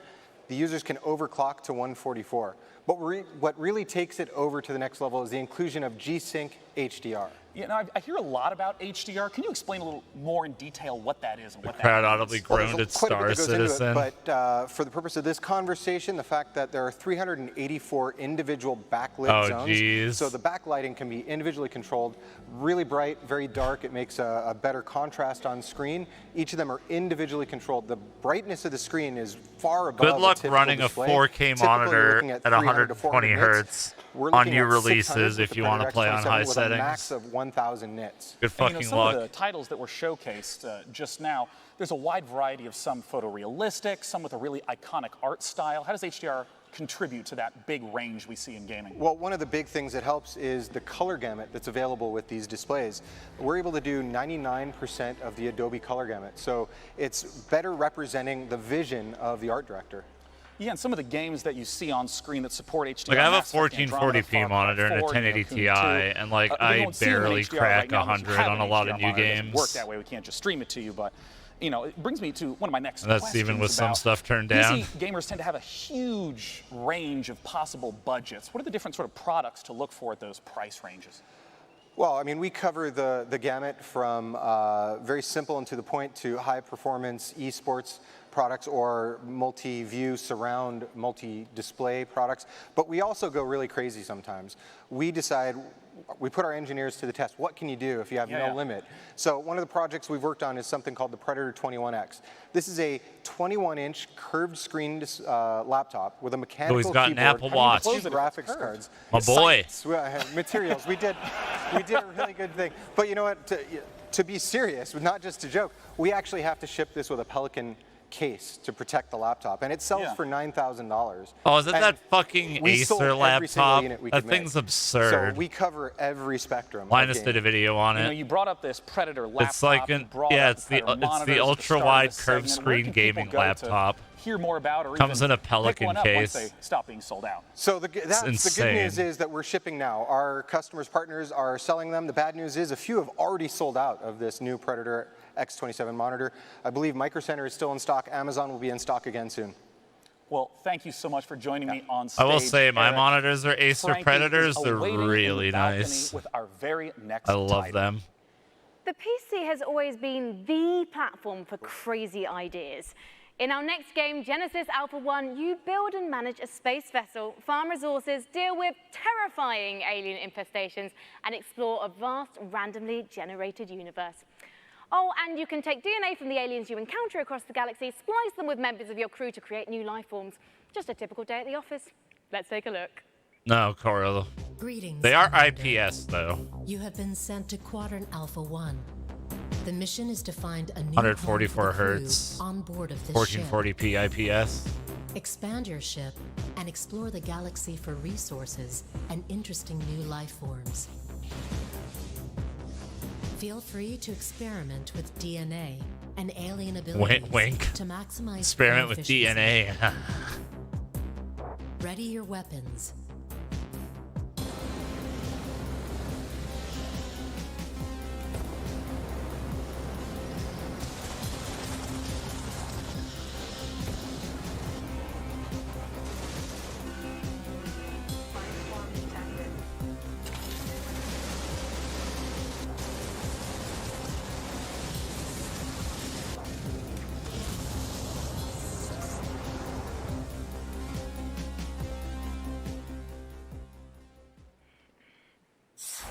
Now, if you didn't catch the pre-show quiz, you might be wondering who my buddy is.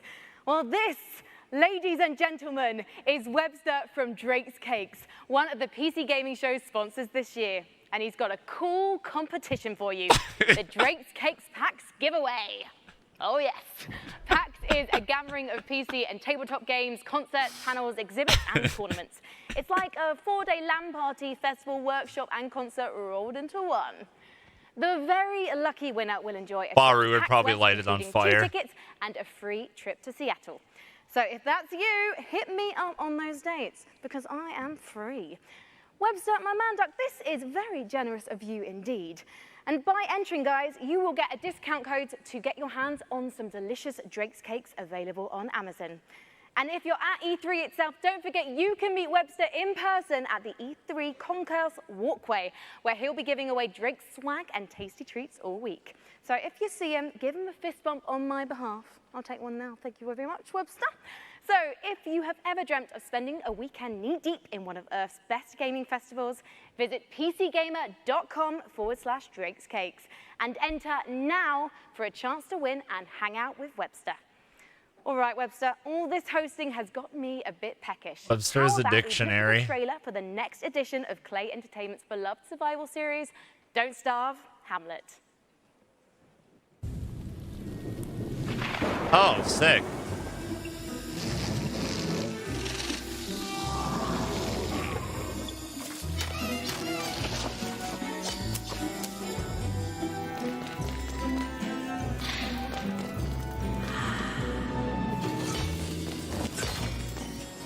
Time to hit up my boy Banan.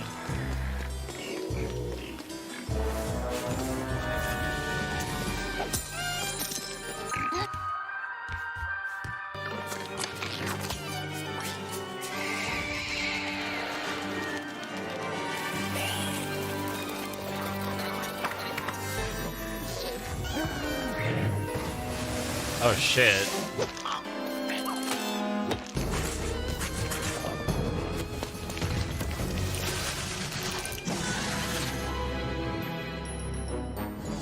Don't Starve Hamlet. Oh, that's cool. Our next title is the next installment in a series that never fails to make me laugh. It's Just Cause 4, and they have a brand new engine to bring the level of delicious insanity one notch up. Let's take a look at what the Apex engine in Just Cause 4 can really do. Hamlet. I don't think that was a pun.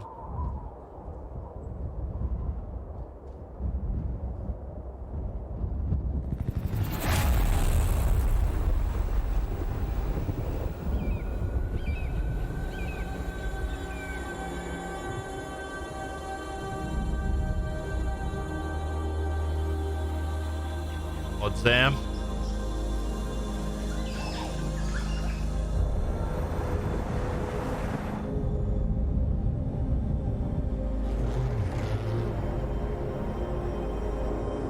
I tried getting into Just Cause. I couldn't really do it for some reason.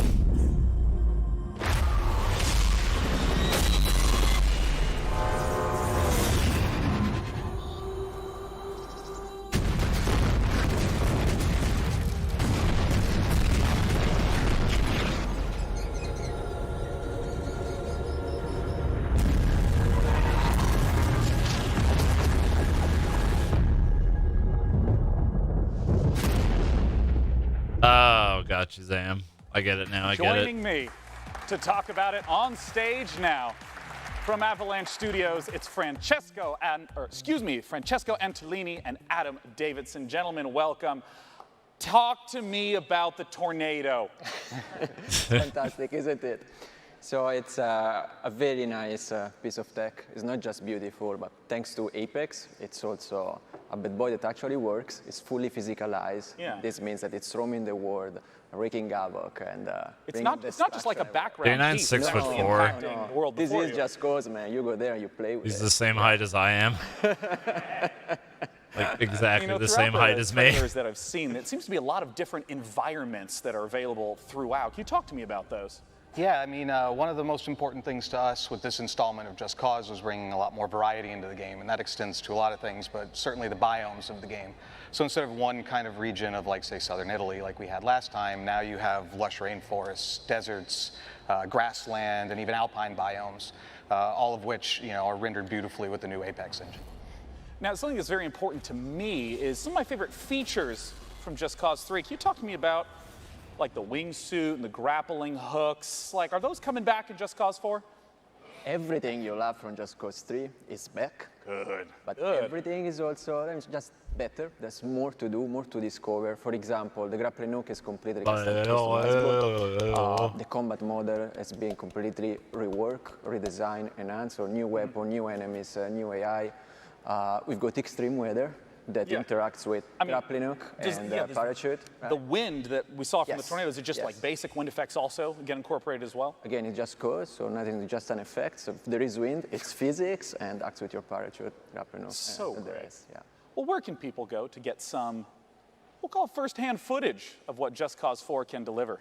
They can check it out at justcause.com/E3 for 3 days. That's right. Believe it or not, E3 hasn't started yet.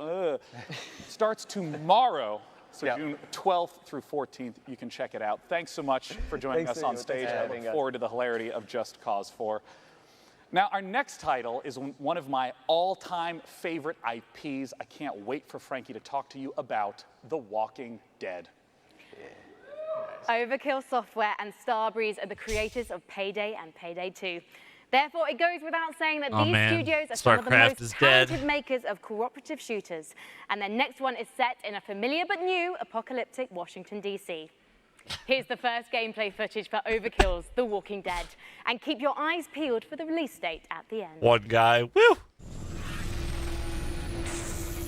They got at least one sale. Thank you, Veiltrix and Car Keys. Long time, Veiltrix. Thank you, guys. Appreciate it, dudes.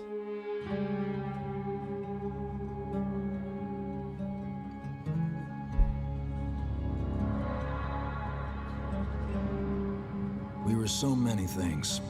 Husbands and wives, doctors and teachers, writers and architects. But when the world ended, all that ended too.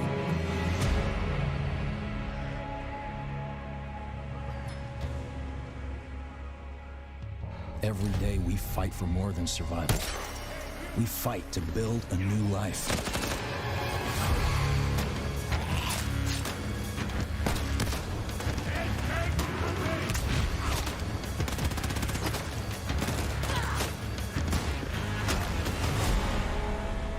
Alone, we're weak. I think the only game that could get me interested in zombies again would be Left 4 Dead 3. We might stand a chance.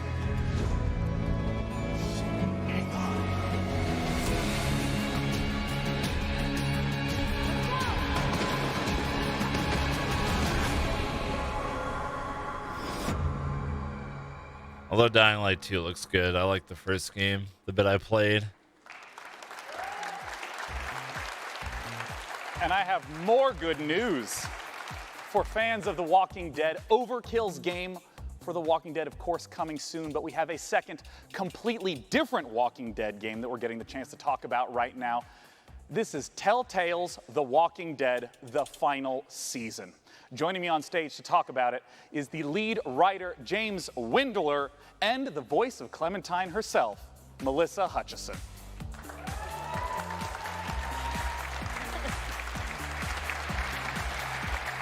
Sean, thanks for joining me on the stage. Our pleasure. Thank you.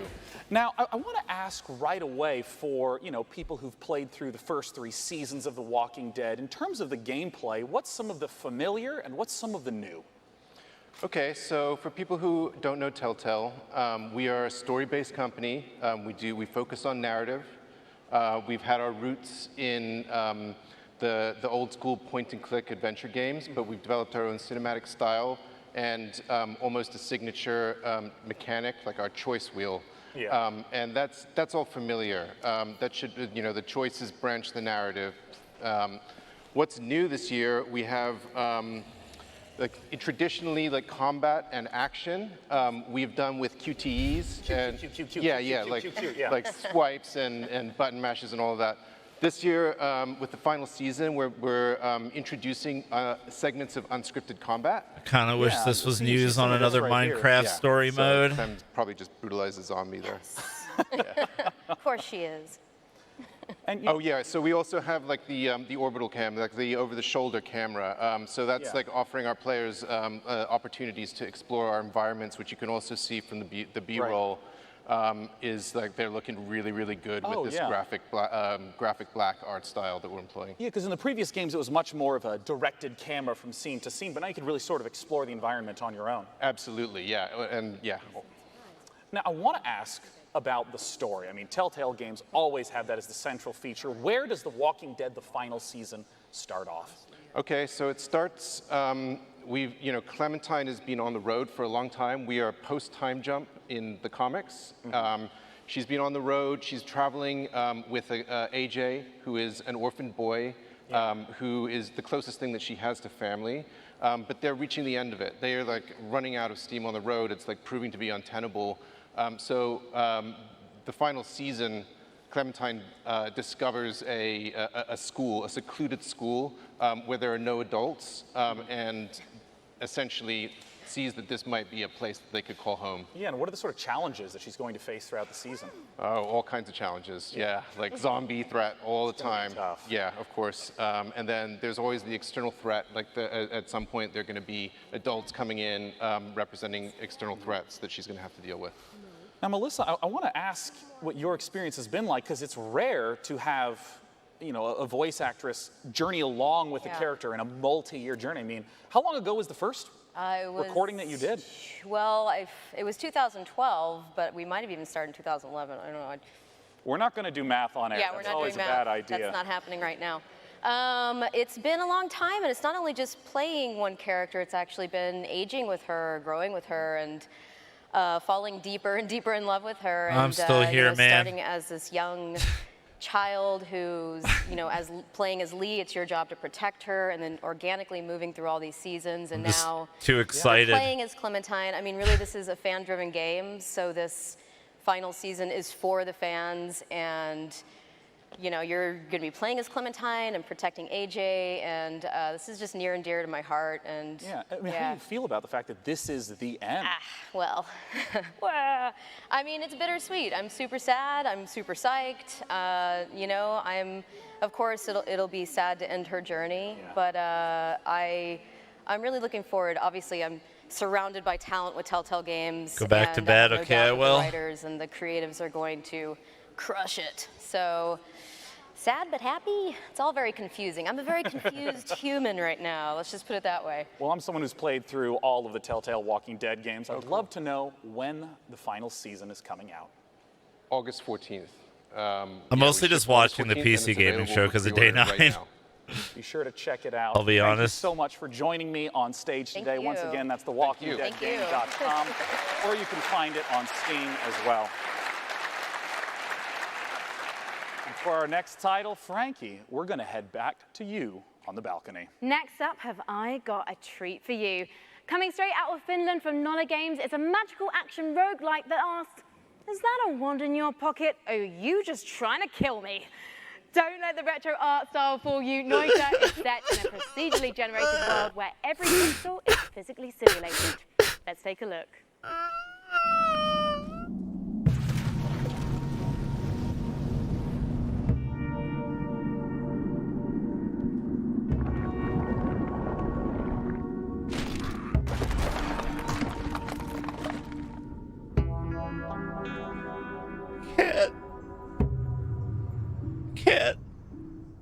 I can't do it. Tell my body pillows that I love them, chat. This is how it ends.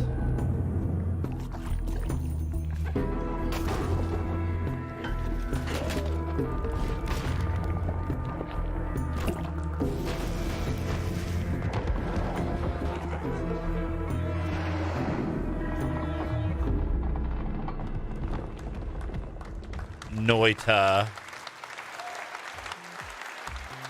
Our next title is one that's very near and dear to my heart, as it is the spiritual successor to one of my favorite childhood games, Theme Hospital.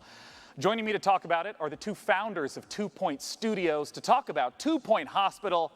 Join me in welcoming Dr. Webley and Dr. Carr. Oh man, they're actually doctors? Oh Wow. shit. Great suits. I mean, I gotta ask, as two fully trained medical professionals, how does one run a hospital in 2 Point Hospital? Whoa, what's going on with the mic? What's going on with the mic? Wait, oh my gosh, is the stethoscope eliminating your microphone? Oh, you know what? We do this every year. Come here, talk to me. Okay. How do we run a hospital?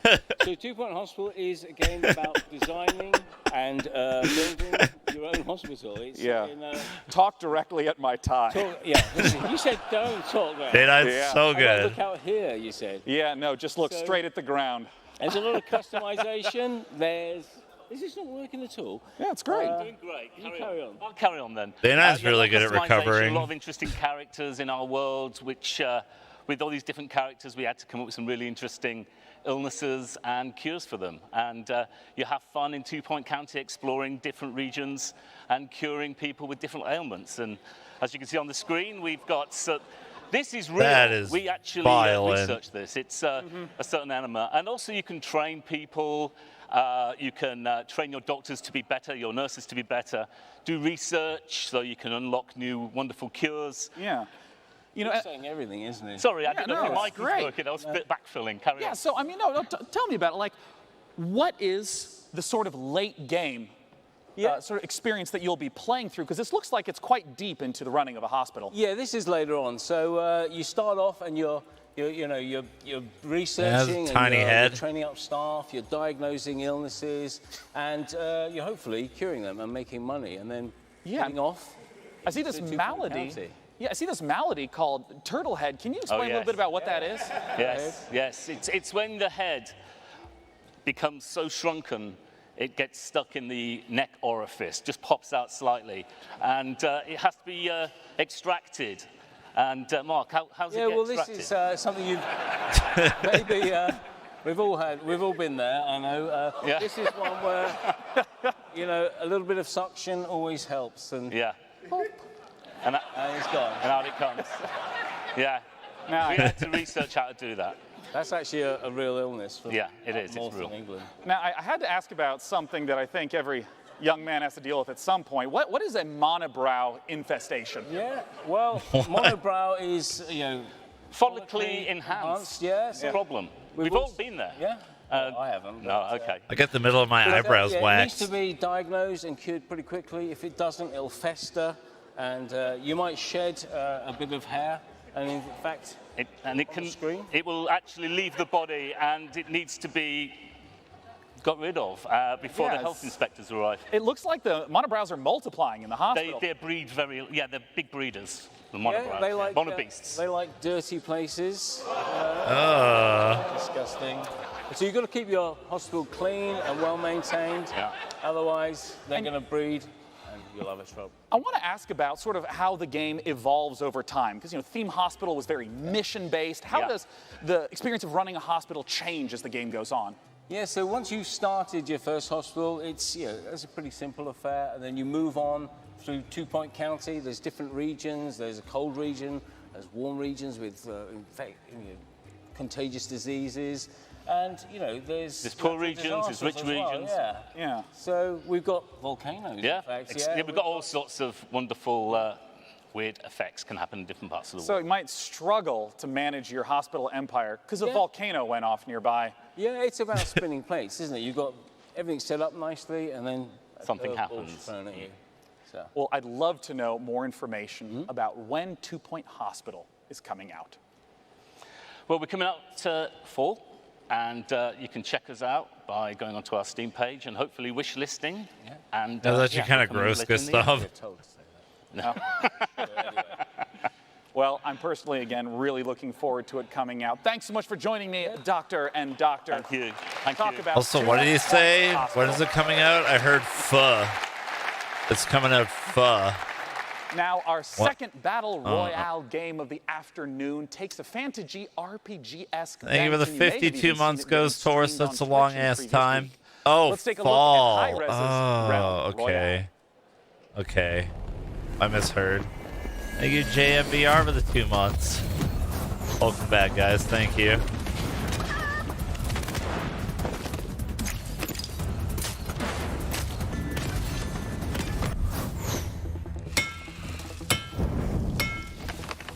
The hammer's haunted.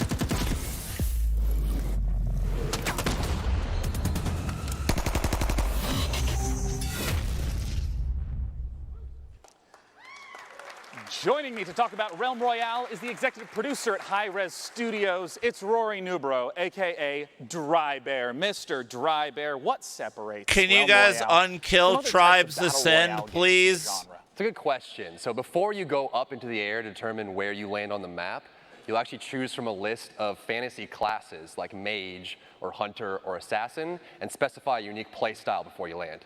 How do these different classes work? So the Engineer will be more about bunkering down, putting up shields, putting down turrets. The Assassin will get behind the lines using stealth, use a sniper rifle to take out targets. And the Warrior will just jump in there throwing axes and being crazy. And, you know, in some of the streams that I've watched, it also seemed like there were abilities, not just the loot and find stuff. Can you talk to me about how the ability mechanics work? Once you choose a class, it'll come with a set of abilities, and you'll actually be upgrading these during the match, but it specifies your play style. And so as you're looting, abilities as well as armor and weapons will come out of the chests. Okay. You'll start equipping that and determining the play style you want, and so you can just really specify. And, you know, you mentioned this a little bit. I've seen it on stream. Talk to me about Oh my God, crafting in the chickens. game. I mean, how does crafting work in a game where there's a constantly shrinking play circle? We're really excited about this. So strewn across the map, there are places called Why does forges. every game and need so once you're in the forge, crafting? you'll collect shards from disenchanting loot you find as you're going about. And you'll use these shards to start crafting legendary gear, very powerful pieces that everyone will want. Yeah. Once you start the forge, a smokestack will appear above the forge and everyone comes over to It's like fight. a mini objective even. Big team fight. So I know that Realm Royale is currently available for free on Steam, but I hear that you have some goodies people can check out that are E3 exclusive. That's right. So free on Steam, we're actually out for less than a week now, and we were already number 4 on Steam charts. And this week at E3, That's pretty through Mixer, impressive. if you stream on Mixer and you're playing, the streamer that gets closest to the Crown Royale will enter into the hype zone, and so everyone will see you on. You'll be featured on the main page of Mixer, and you'll have a chance to win the Jailbird chicken skin, which is our first piece of cosmetic. It's a little chicken with like a little jailbird, like prisoner outfit, and just box around. It's hilarious. Yeah, and if you don't know the chicken mechanic, seriously, please look it up right now. Rory, thanks so much for joining me on stage to talk about Realm Royale. Once Thanks, sir. again, it's for free on Steam right now. Mixer's Microsoft Our next streaming game is site. one that was shown at last year's PC gaming show, and Frankie has some updates of what they've been up to. Yes, John, as you may remember, our next game is made by a core team of just 2 people. It's called Ooblets, and it's a farming and creature collecting indie inspired by Pokemon, Thanks, Dust Harvest Nerd, Moon, for and the Animal 7 Crossing. months. This Welcome fresh trailer back. features a first look Thanks, at man. a unique combat system, along with plenty of cute Ooblets and environments. Let's take a gander. Let's see how many people are live on Mixer right now. I'm curious.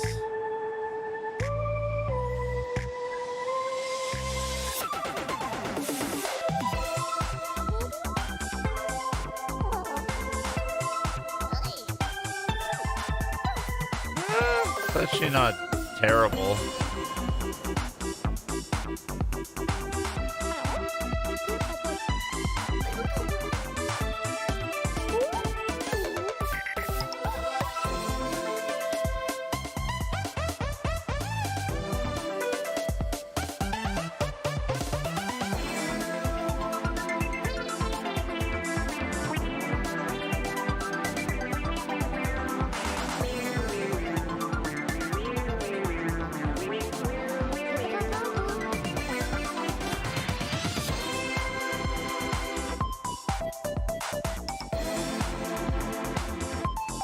Maybe blood hit.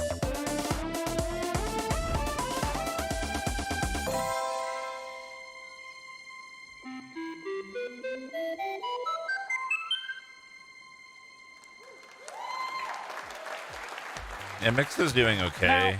It wouldn't be a PC gaming show without a dash of strategy, which is why I'm delighted that we get the chance to share with you the next in the Anno games. Let's take a look at Anno 1880. Ow. I just need my desk. Fuck.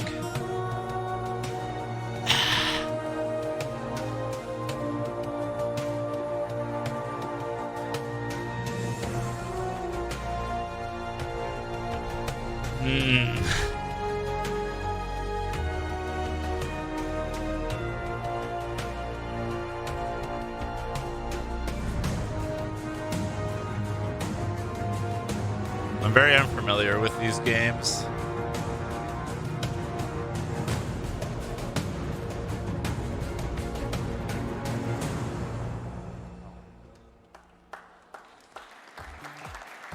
Joining me on the stage to talk about it is the executive producer, Burkhard Rattheiser, and community developer, Bastian Thun.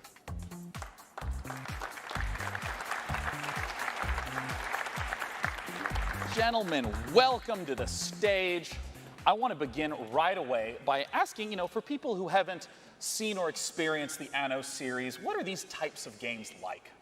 Yeah, well, Anno 1800 is a PC only real-time strategy game, and it's kind of mixing city building together with economic simulation and naval warfare.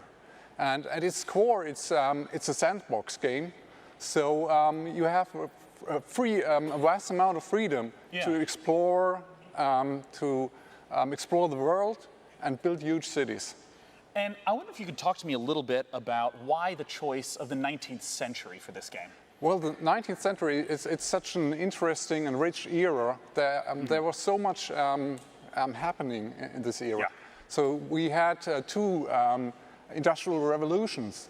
We had major scientific inventions and also big social changes, and also the creation of the big imperial empires. So it's a really rich era.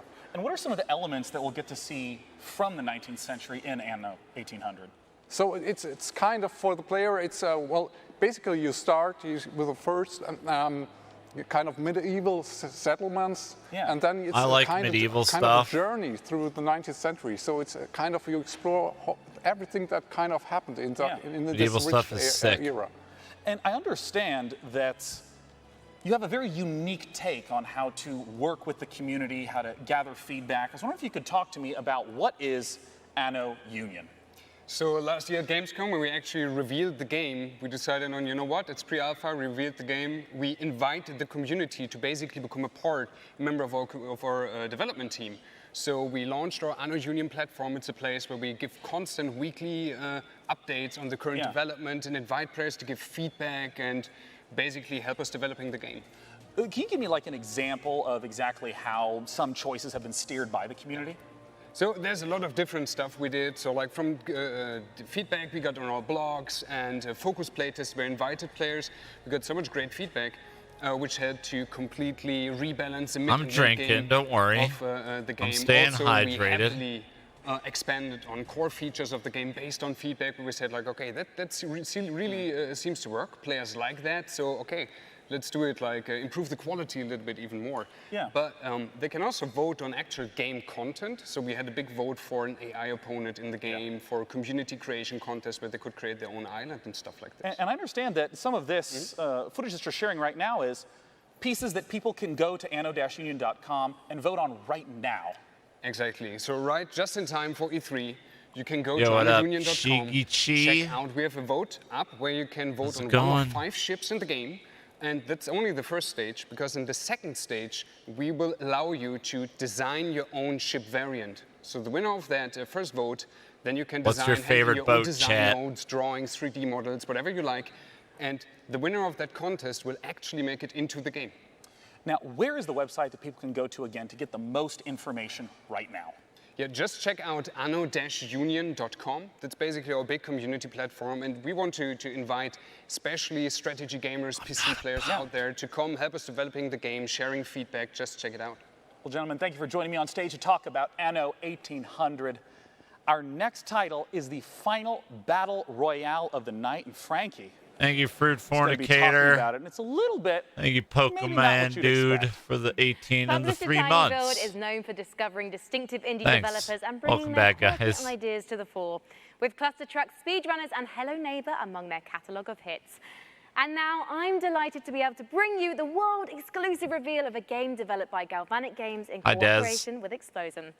Inspired by the Cyanide and Happiness webcomic, Rapture Wait, Rejects what? is Battle Royale as you've never seen Really? one before, ladies and gentlemen, believe it or not. Top down, isometric, cartoony, and basically bonkers.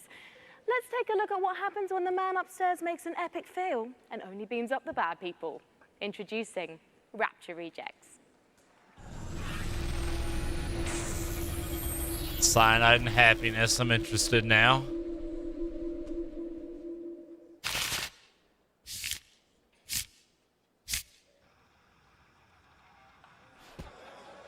Dear Hell God, yeah. Every day I strive to be closer to your light. I pray that when Judgment Day, that most holiest of days, comes upon us, when you bring all the good people to heaven, that I may live in eternal glory by your side. Amen.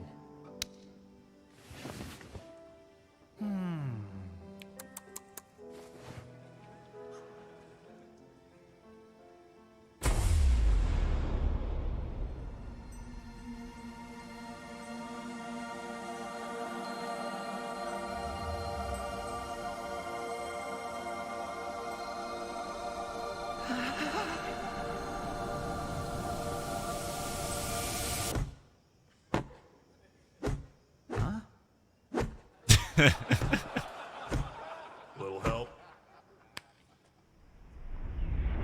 Thanks, brah.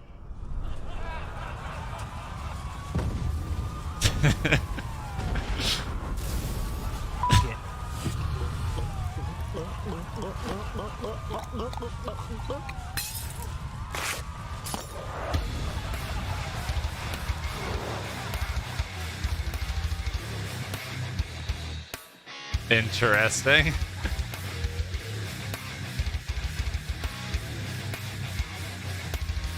Harold! Get down here this instant! You didn't break the leaves! Smell you later, you old bag!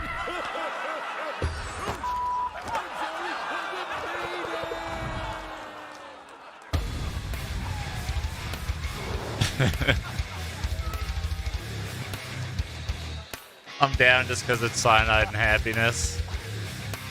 I love Cyanide and I can't believe we Happiness. got to show that trailer. That's so great. Our final game that we'll be showcasing this evening is from perhaps the most famous stealth action franchise in gaming, the Hitman series. Let's take a look yes. at a brand new trailer from Hitman 2. Dude, I love being shit at stealth. I'm super down for this.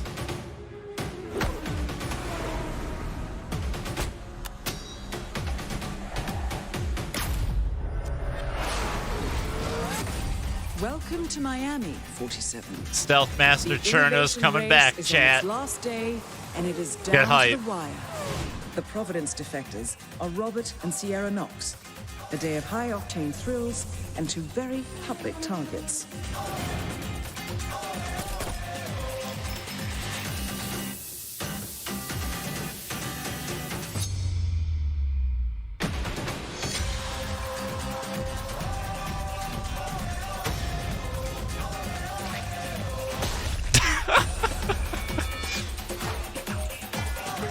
This is gonna be fun.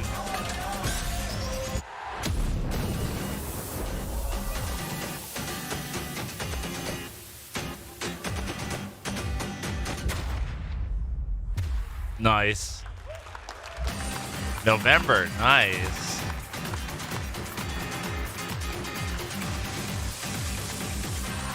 I'm super down for Hitman.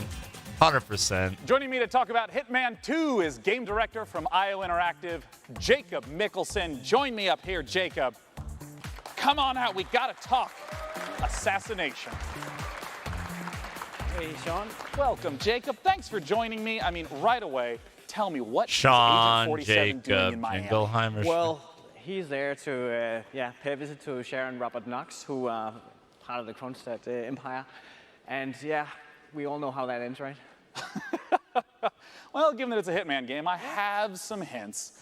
And, you know, I always felt like in the Hitman games, the environment was so critical, trying to study and trying to understand it. What are some of the elements in Miami that will show up in Hitman 2? Yeah, well, absolutely. Miami is, I think it's one of the biggest events we've ever created in the game. And in Miami, we have, of course, the race as the centerpiece. Yeah. But being this super high detailed sandbox, we also go to great lengths to actually create all the surrounding bits and pieces, like you have here, backstage area. Of course, we also have that in Miami. So pits and paddocks, there's an emergency room, and so on. So all the facilities needed in order for you to So many pedestrians to push into the and water. take advantage of the locations and all the different disguises and items you stumble upon as you move in closer to your targets. And in terms of mechanics, I know that there's going to be a lot of the familiar feels, but what are some of the brand new mechanics that are in Hitman? Yeah, some of the new stuff is, for instance, the crowds we just saw here in Miami. First of all, there's more than ever. Yeah, we're close to 2,000 people now in the scenes. And on top of that, we also introduced a new crowd mechanic where you can dip into the crowd if you get in trouble. So as long as they are not fleeing or running away, then they're there for you to hide in, so in case you get chased by guards. Another new thing is the picture-in-picture mechanic where you get information about what's going on other places in the level. So if you're setting up traps and stuff like that, you can kind of keep track of where the important characters are. Doesn't Blood Money have something like that? We have the fan favorite, which is the sniper briefcase is back. But this time it's not only for sniper rifles, it's also for all the other things you want to carry around kind of without causing too much attention to yourself. And I want to ask about some of the weapons and the disguises that have been showing up throughout these trailers. Yeah, we go to great lengths. I think the theme of this showing is going to be the fish. It's really it's a studio favorite. We're having a lot of laughs at that, right? And then of course you just saw it in the kitchen as a frying pan. So we all know the kitchen is the most dangerous room in your house, right? Yeah, so of course. Also counts in Hitman. And I want to ask about some of my favorite content from Hitman, things like elusive targets, limited time events. Will those be making a comeback? Absolutely. So there's still going to be escalations for you to kind of challenge the game in many different ways. There's going to be challenge packs, again, new challenge for you. And then, of course, the elusive targets that pop up for a short period of time only. And you have one shot at this or, go bust. As my final question, the expected question, when does Hitman 2 come out? Hitman 2 comes out November 13, and if you pre-order right now, you also get access to a new game mode called Sniper Assassin. I'm playing it. Where you get to play as Agent 47, and also, for the first time in the franchise, it's happening. You can play along with a friend in the co-op mode. Well, Jacob, thank you so much for coming out. I'm super looking forward to Hitman 2. Thank you. I might be the worst Hitman ever, but I try hard. Nah, now, Jacob, I'm Sean, going to thank you. you haven't seen me play it. I'm going to escort you off to the right, so you're going to rush off this way, because coming in from the left, for the first time ever, vaguely nearby me, it's the co-host, Frankie. Come here, Frankie. They let me come down from the balcony for good behavior. You guys ready for more Eben jokes? Well, Frankie, we did it. The PC Gaming Show is done. Thank you so much for joining us to host this year. Thank you. Thanks for having me, guys. Is she going to Thanks thank Sean for showing her the way? Today. It was a blast. Thanks to Twitch chat. I know that everything you said was appropriate and intelligently thought out. And of course, this year we're curating even more great PC games from the Facebook booth in E3 South Hall. Last, and of course not least, a huge thank you to all our wonderful sponsors who let the PC Gaming Show come back for a 4th straight year. They are Hi-Res Studios, Digital Extremes, Archangel Hellfire, Team 17, Stardock Entertainment, Acer, Predator, Improbable, Oculus Rift, Drake's Cakes, Tripwire, Frontier Developments, and Square Enix. We hope you have a wonderful E3 and go play some damn Considering video games. Day9's Cheers. Hotel shredded his notes for this, he did a really good job. Welcome back to E3 on Twitch. That was the PC Gaming Show. Thank you. Fuck. Oh, they do that as Hotel fucked up. So from what chat was saying earlier, Day9's Hotel thought he checked out. So he basically like lost $250 and they shredded his notes.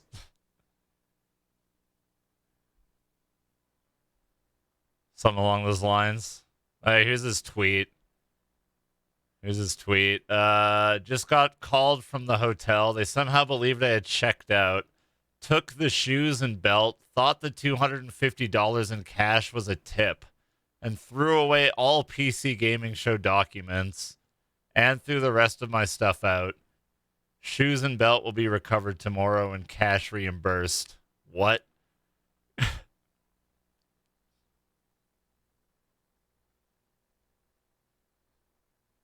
They fucked up bad. That's insane. Thank you, Asian Joe, Lazy Binge Gamer, and Atu. Oh, thanks for gifting a sub to Day 9. Anyways, I guess we could have a quick little discussion. Not that I know what to talk about from the PC Gaming Conference. Fuck, what was even announced? There was Hitman 2. That was cool. More Don't Starve. That was pretty cool. That shark game looked stupid, which is fun. I'm down for stupid fun. The Shark PG. Yeah, Yakuza 0 and Kiwami 1 are pretty big for PC release. That's really cool. Anyone who has never played a Yakuza game, I highly recommend those two. They're really good. You will not be disappointed, I promise. They're fucking great. 1 hour, 10 minutes till Sony.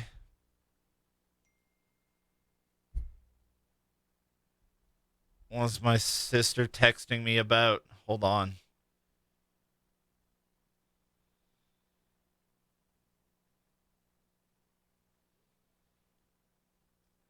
Don't post Churlude. Oh yeah, there's that crap. Oh, it had the stupid name.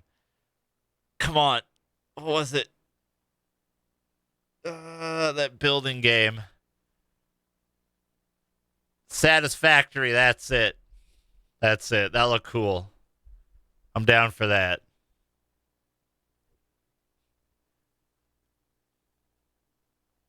I don't know what hotel it was.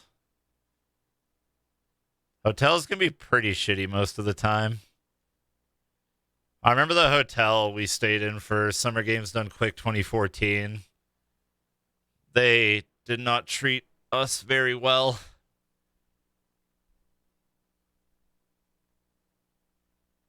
This was not a fun time.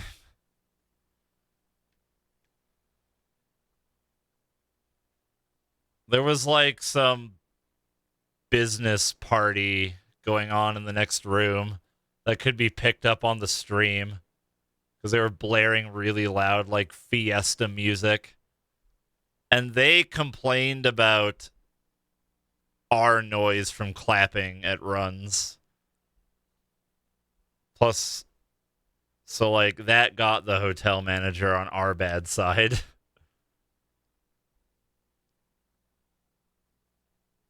Among a myriad of other things.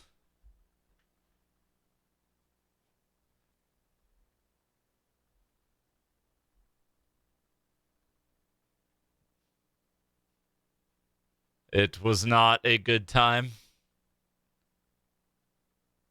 The funny thing about that SGDQ, though, is when we got there, there was a rom-con going on. It was like a romance novel convention in the hotel that lasted for the first couple days we were there.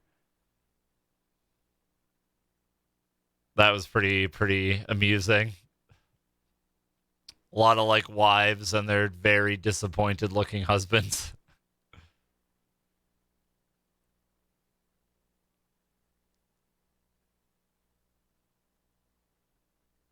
That was rom-con. Did I go to the con? I wish. It was like 50 Shades of Grey and stuff. Like, that's the kind of rom I'm talking about. And, like, Twilight from some of the books I saw.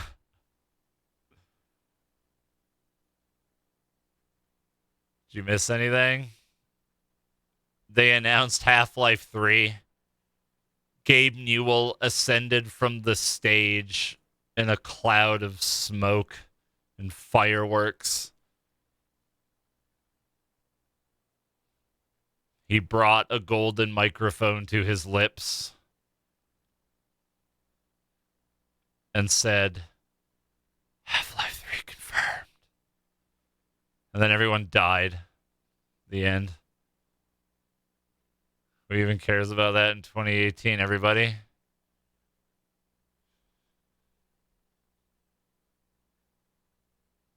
Yeah, I am a. All right, so we have like an hour to kill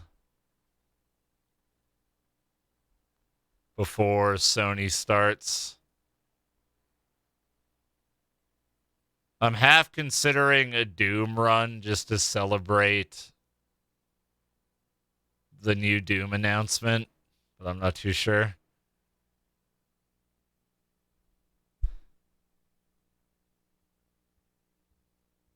That'll take too long. Asshole. I cannot play Dark Souls. I don't have my new controller cables in yet. I can't yet. I need to wait.